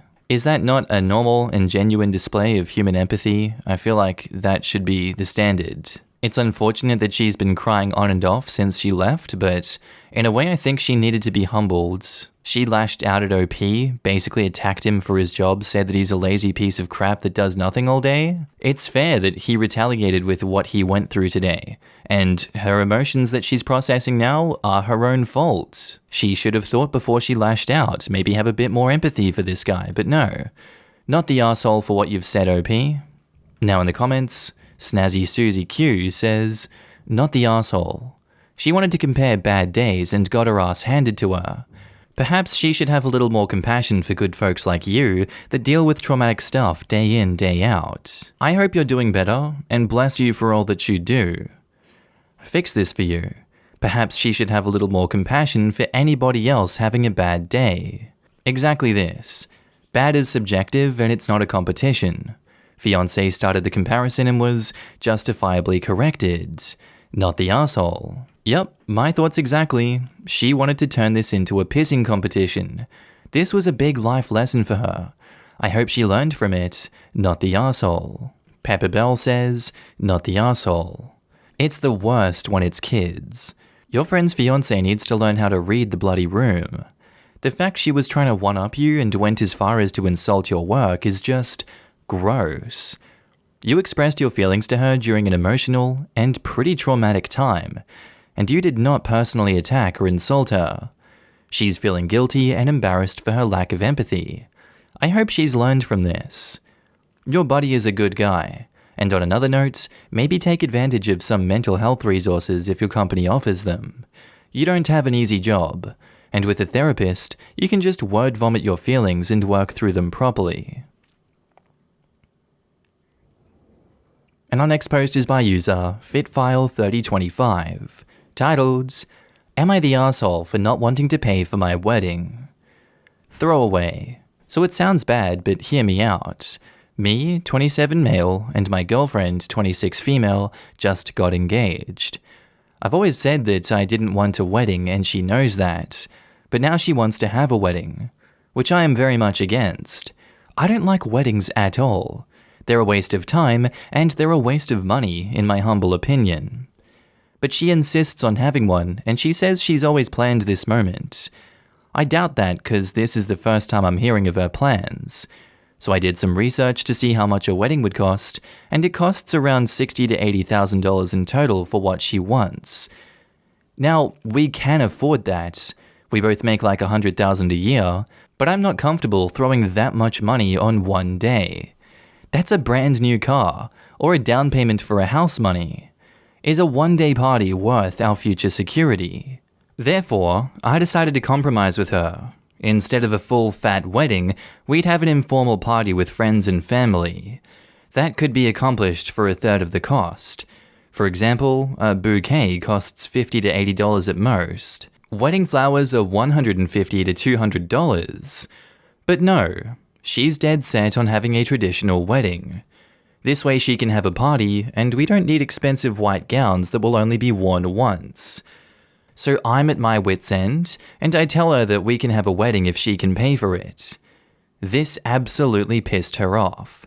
She called me a cheapskate, and I mean, fair enough, but I'd rather put that money towards our house or a retirement fund, or even a kick-ass vacation together. But she doesn't see it that way. I'm really starting to wonder if I'm with the right person. So am I the asshole? Edit. People are asking what our game plan was. Well, we always talked about going to the court thingy with a few witnesses and making it official, without the traditional wedding. This started up after her sister's wedding. Maybe she had a change of heart. And edit 2, some people are suggesting that we have a smaller wedding for like $10,000. We are Indian, so if there's gonna be a wedding, it's gonna have to be a big one unfortunately, with all the relatives and everything. OP has offered the following explanation for why they think they might be the asshole.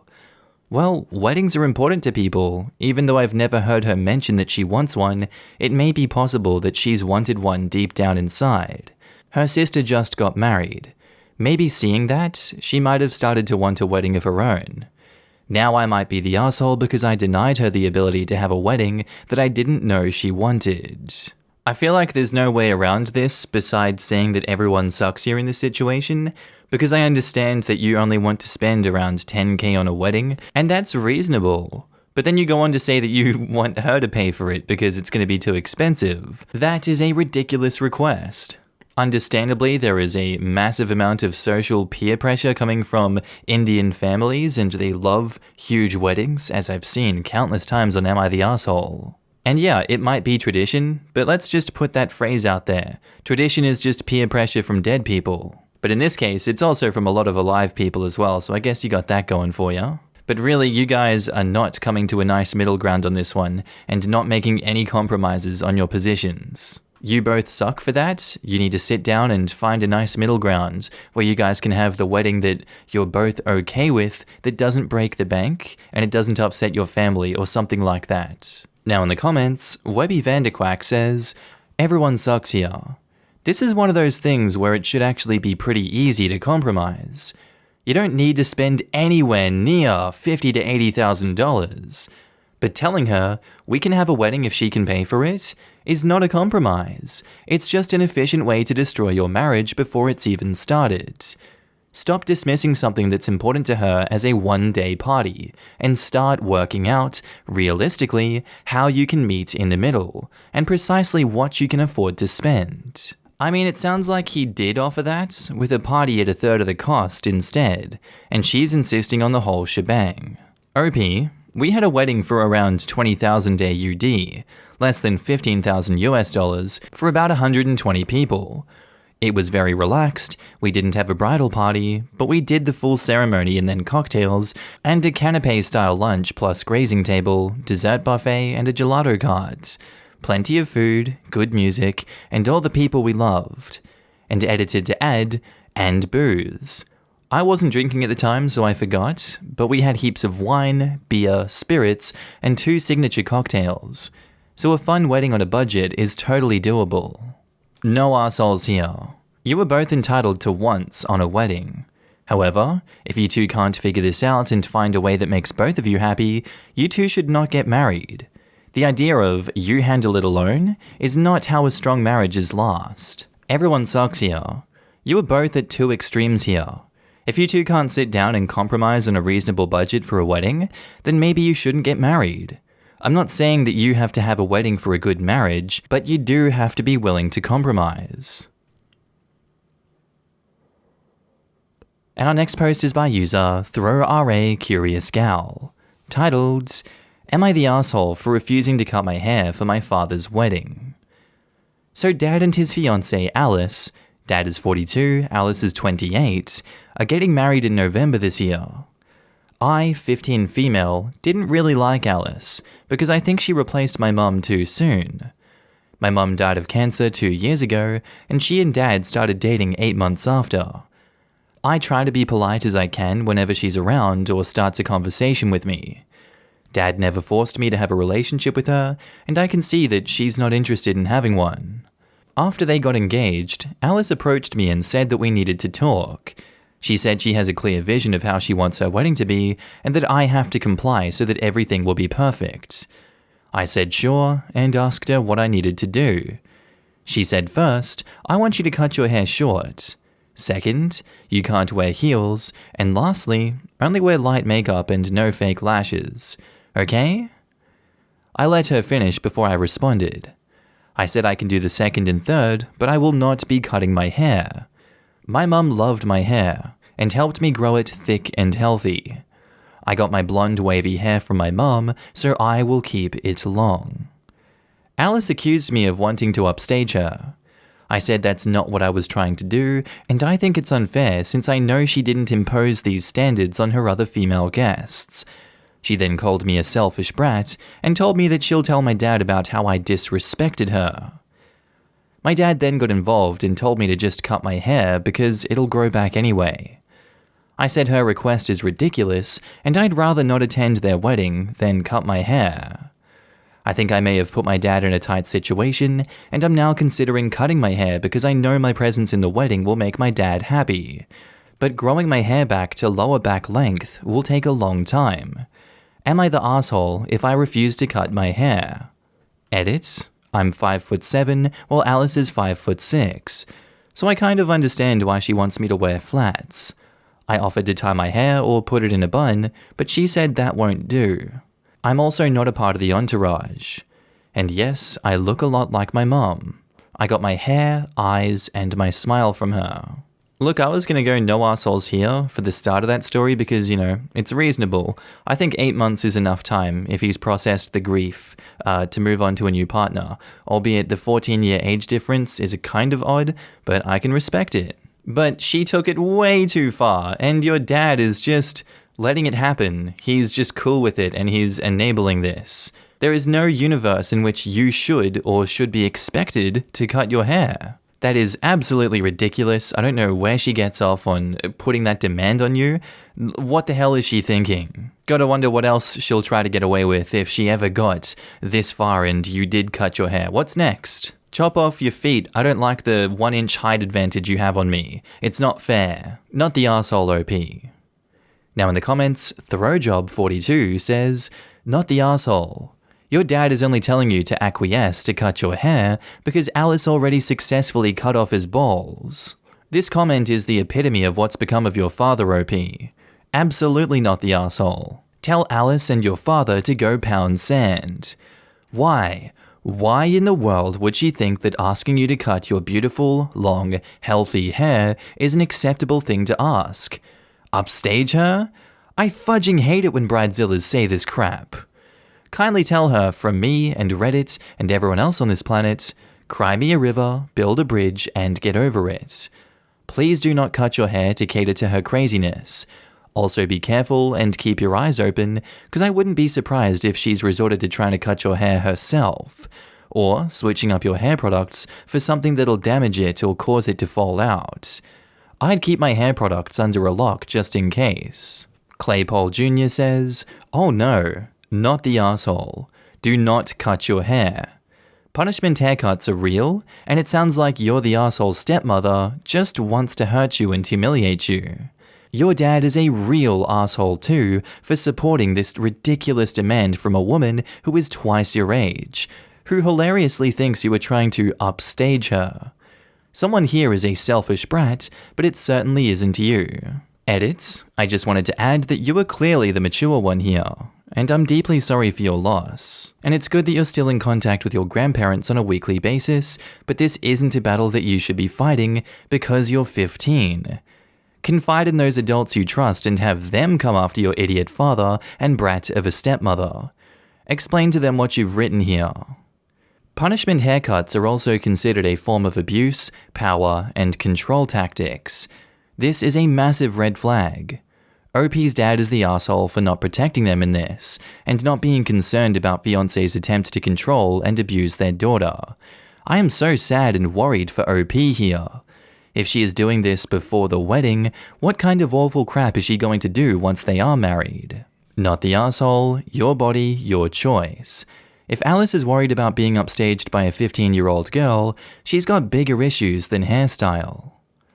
Of course Alice has issues. She's 28 marrying a man who's 14 years older than her. Alice is actually closer in age to OP than to her future husband. And now back to the post, OP says, Edit 3, thank you so much for all of your kind words. My mum's parents live in Ireland. Dad's parents live in Colorado. We're in Florida. But I do talk to them 2 to 3 times a week. I will follow all of your advice and be on guard for my hair. Again, thank you all. I appreciate your condolences and kind words. And Edit 4, I am overwhelmed by the love and support that you guys have given. Thank you for the validation. I will not cut my hair. If it means not going to the wedding, then I'll just stay with my mom's sister in Georgia on that day. To everyone who expressed their concerns about inheritance and will, I don't really mind if Dad gave everything to his future family. He and my mum, surgeon, have separate bank accounts and Mum left everything to me.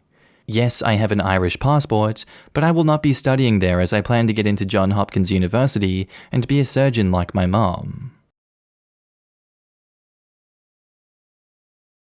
Am I the asshole for telling my sister that her infertility is not my problem?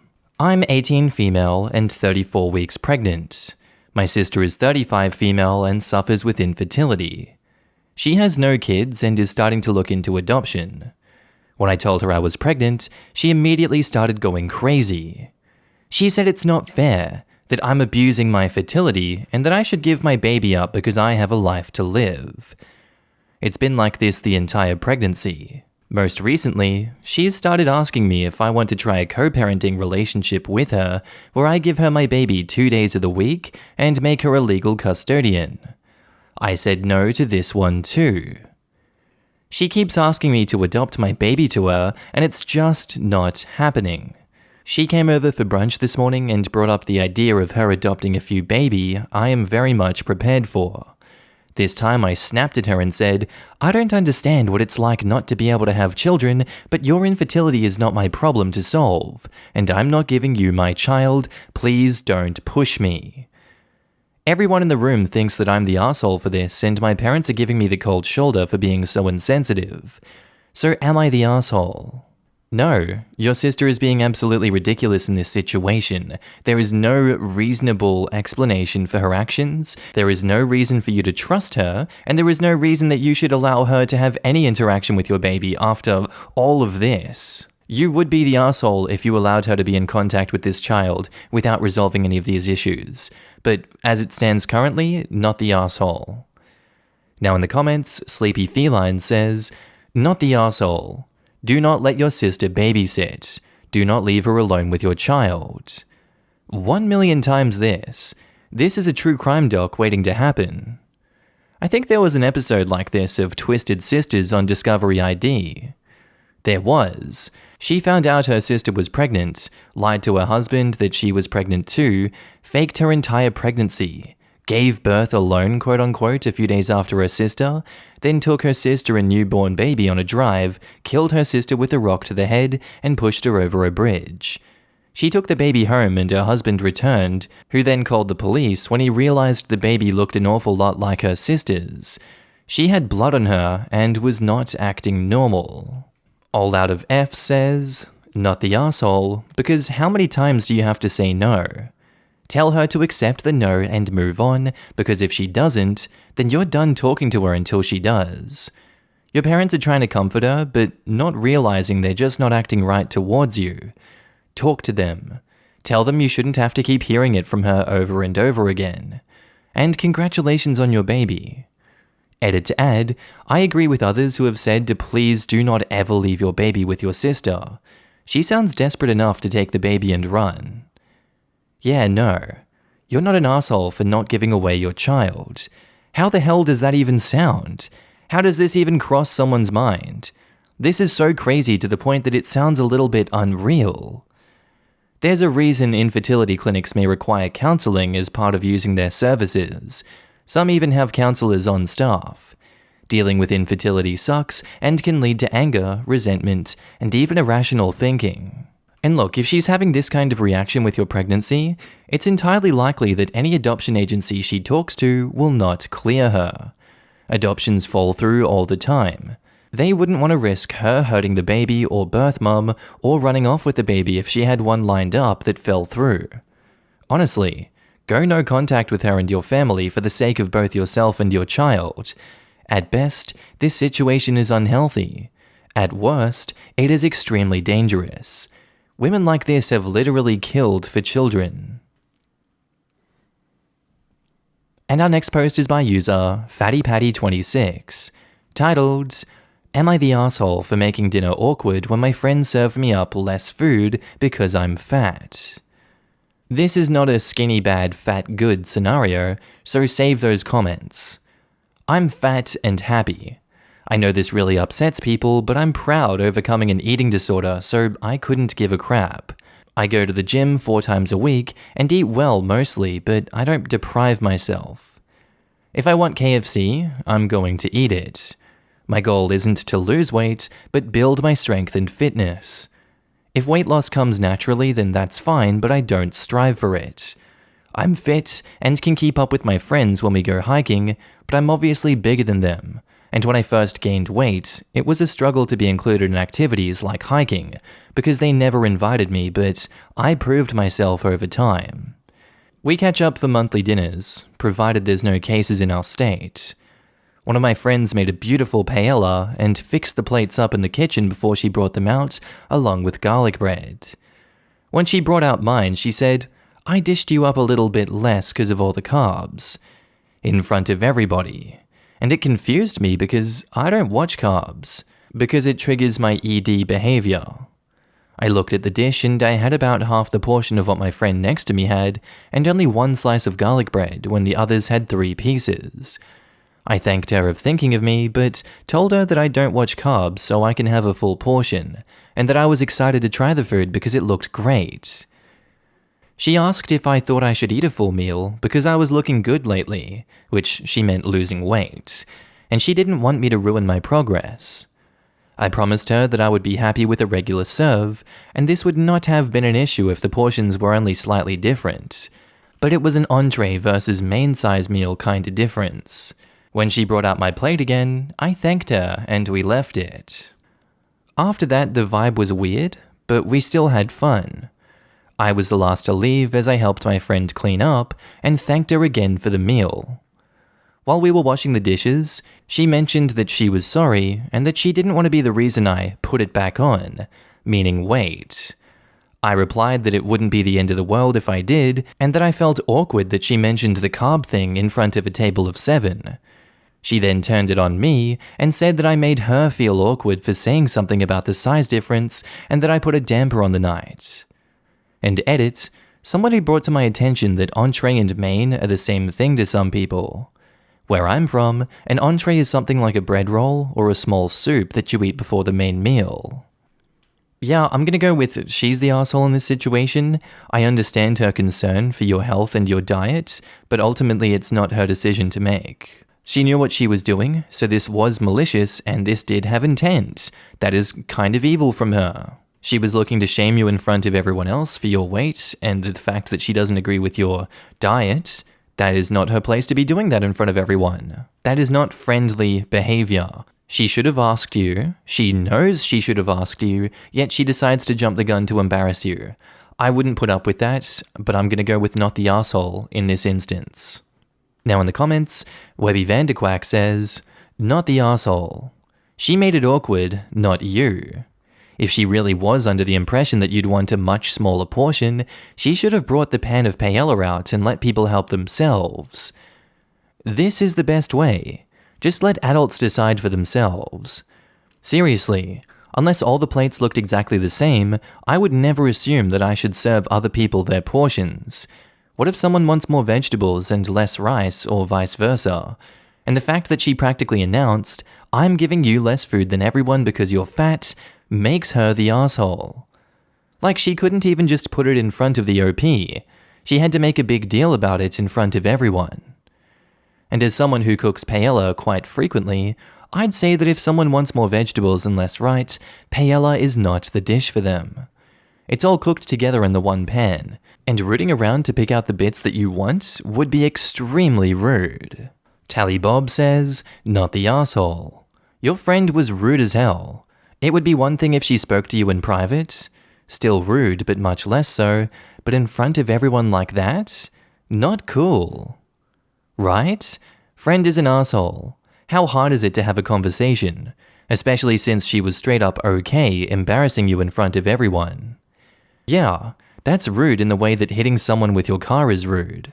If OP was this upfront with us about her medical history, I have to imagine her friend knows as well. Eating disorders don't mess around, and a good friend would make an effort to be conscientious about them.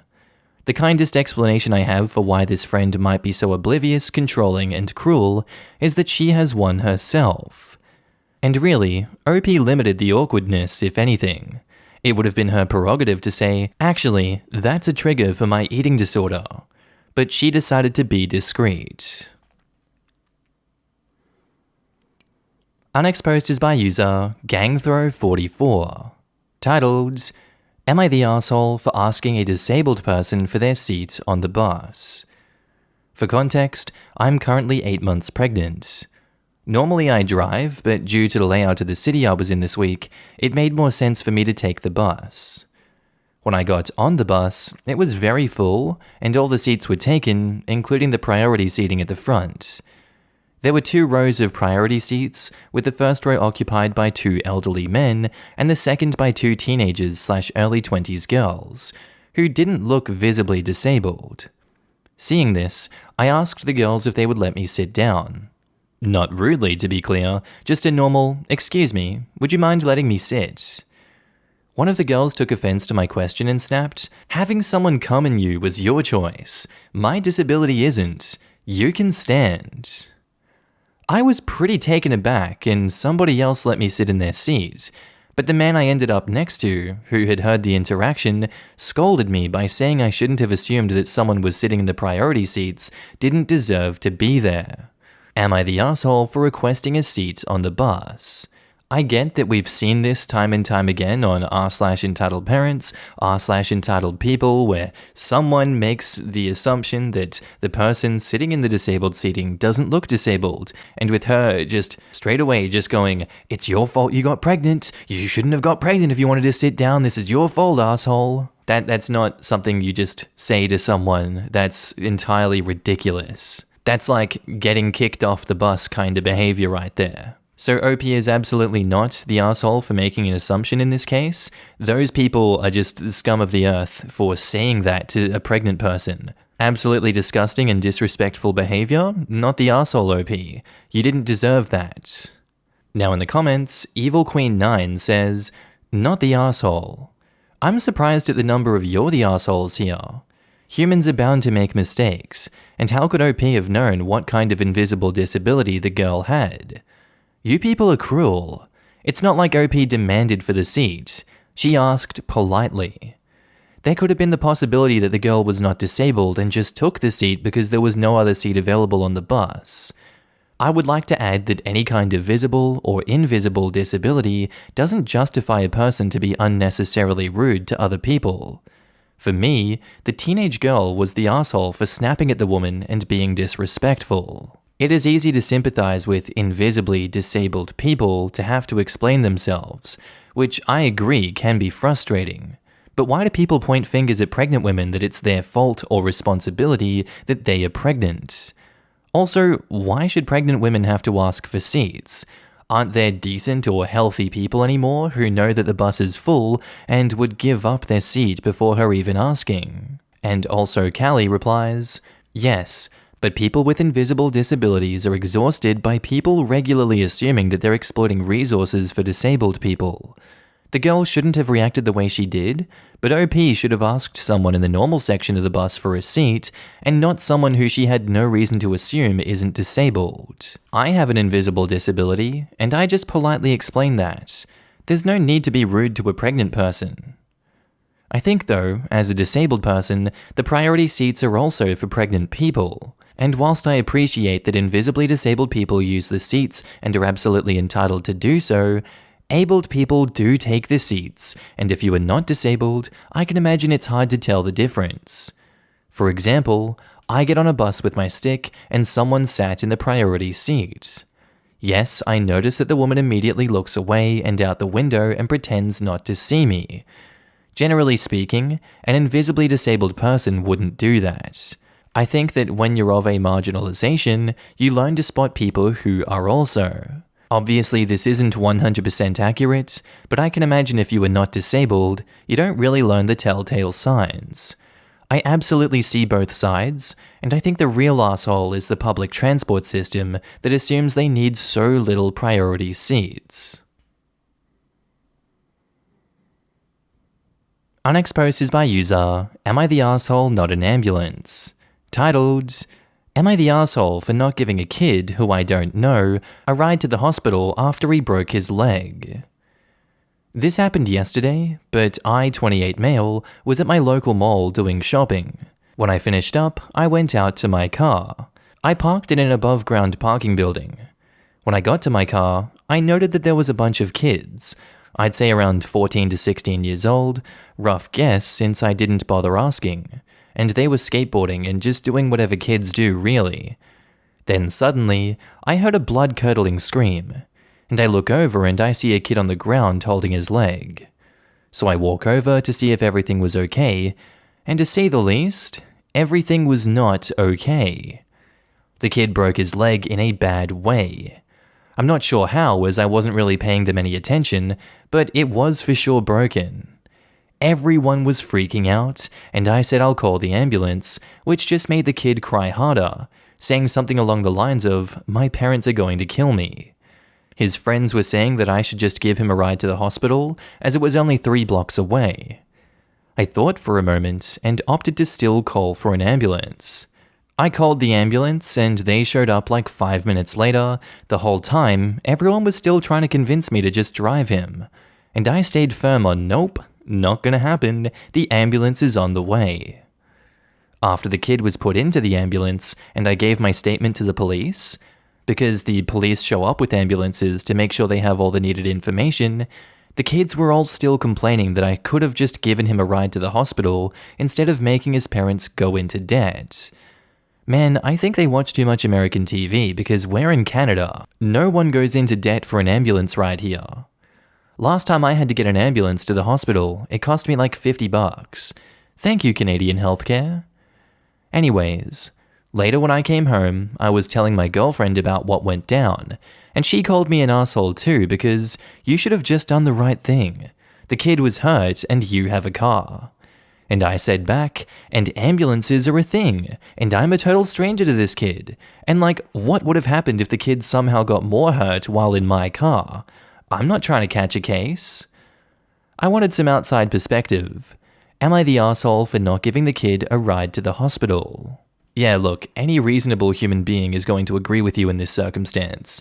This is a group of kids who don't have much or any real-life experience or knowledge to deal with circumstances like this. It's very apparent that American media has helped form an opinion that ambulances suck, they're going to put you into a lifetime of debt, which is absolutely not the case in Canada. And you, being much older and having the ability to think critically in situations like this because you're not freaking out like they are, understand that if you take this injured kid into your car, you may well be reported hurting this child and much worse. That is so much responsibility that is not your job to take on and you shouldn't be expected to.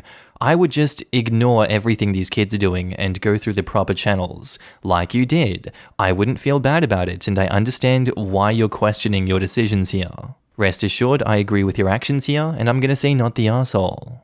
Now in the comments, Seeker131313 says, not the arsehole. Taking charge of an unknown, vulnerable minor who you don't know without their parents' consent. Nope, nope, nope. You did the right thing. Yes, if anyone should be concerned about going into debt here, it is OP. Moving someone with a severe break can cause further damage if you don't have medical training. Driving away with a minor stranger in your car is obviously also a legal minefield. If ambulances didn't exist and no adults the kid knew were reachable, I would have driven him, but ambulances do exist, so... This ad replies to that. I'm a nurse and I would not touch a kid with such an injury. I would have done exactly what you did. It could be that the kid was more worried about getting in trouble with his parents because maybe he was supposed to be home doing chores or whatever. Not the asshole. Lol, exactly. I was an ocean lifeguard for many years and know a lot more about what not to do with certain injuries than what to do other than call an EMT or a doctor. We both know enough and have enough medical training to know we're not qualified to move this kid since he's not in immediate danger. Sounds like we also both know the teenagers well enough to not be swayed by their foolishness. The only reason I would ever move someone with a severe break would be a C-spine injury out in the surf that would quickly turn into a drowning without intervention. I was extensively trained in exactly how to do that one thing to minimize the risk of paralysis through special arm holds and lifting techniques. I have no training with moving broken-legged people, and I know I could screw them up if I did do it wrong. I also know they're probably not in immediate danger of death unless it was an open fracture, they're bleeding profusely, and I couldn't stop the bleeding with pressure and elevation, etc. In that case, I might have a tourniquet, but still wait for an EMT unless their pulse was fading. I guess if my training told me they were in immediate danger of dying and an ambulance was far, far away, I'd move them and drive them straight to the ER. But it would have to be extreme for me to risk that. And StinkyPickle13 says, definitely not the asshole. Liability if you took him. You made the smart move. And OP replies, that's what I was thinking. Like, the kid could have been hurt even more, and no way I want to deal with that. Legal in the US, and likely similar in Canada, it would work like this. You would likely be protected by the Good Samaritan laws by acting as a rescuer, but if you put that kid in your car and then get in an accident, by, let's say, in the intensity of the moment and checking on the kid in your rearview mirror, you run a red and boom, now you've potentially incurred liability. It just isn't worth the risk. You assessed the situation and called the services that were designed to handle this, and that too in a universal healthcare jurisdiction. There was nothing asshole-ish about your response. I'd be kind of annoyed at your girlfriend. Anyway guys, I think that's where I'm going to end today's video. If you did like it, tell me what you thought about it down in the comments below, and make sure to just interact with everyone in this community. I love each and every one of you that I get to see on a daily basis. And don't forget, if you are a Patreon subscriber, I love you. You're on the screen right now with the YouTube members as well. If you see yourself, give yourself a pat in the back. You guys help me continue this YouTube journey. You keep me going. I see you guys everywhere. I see your messages, and thank you so much for supporting me. I really love every single one of you. But with that all said, I'm going to be signing off now, guys. I hope you have a good day, night, sleep, whatever you're up to, and I'll see you in the next episode. Bye.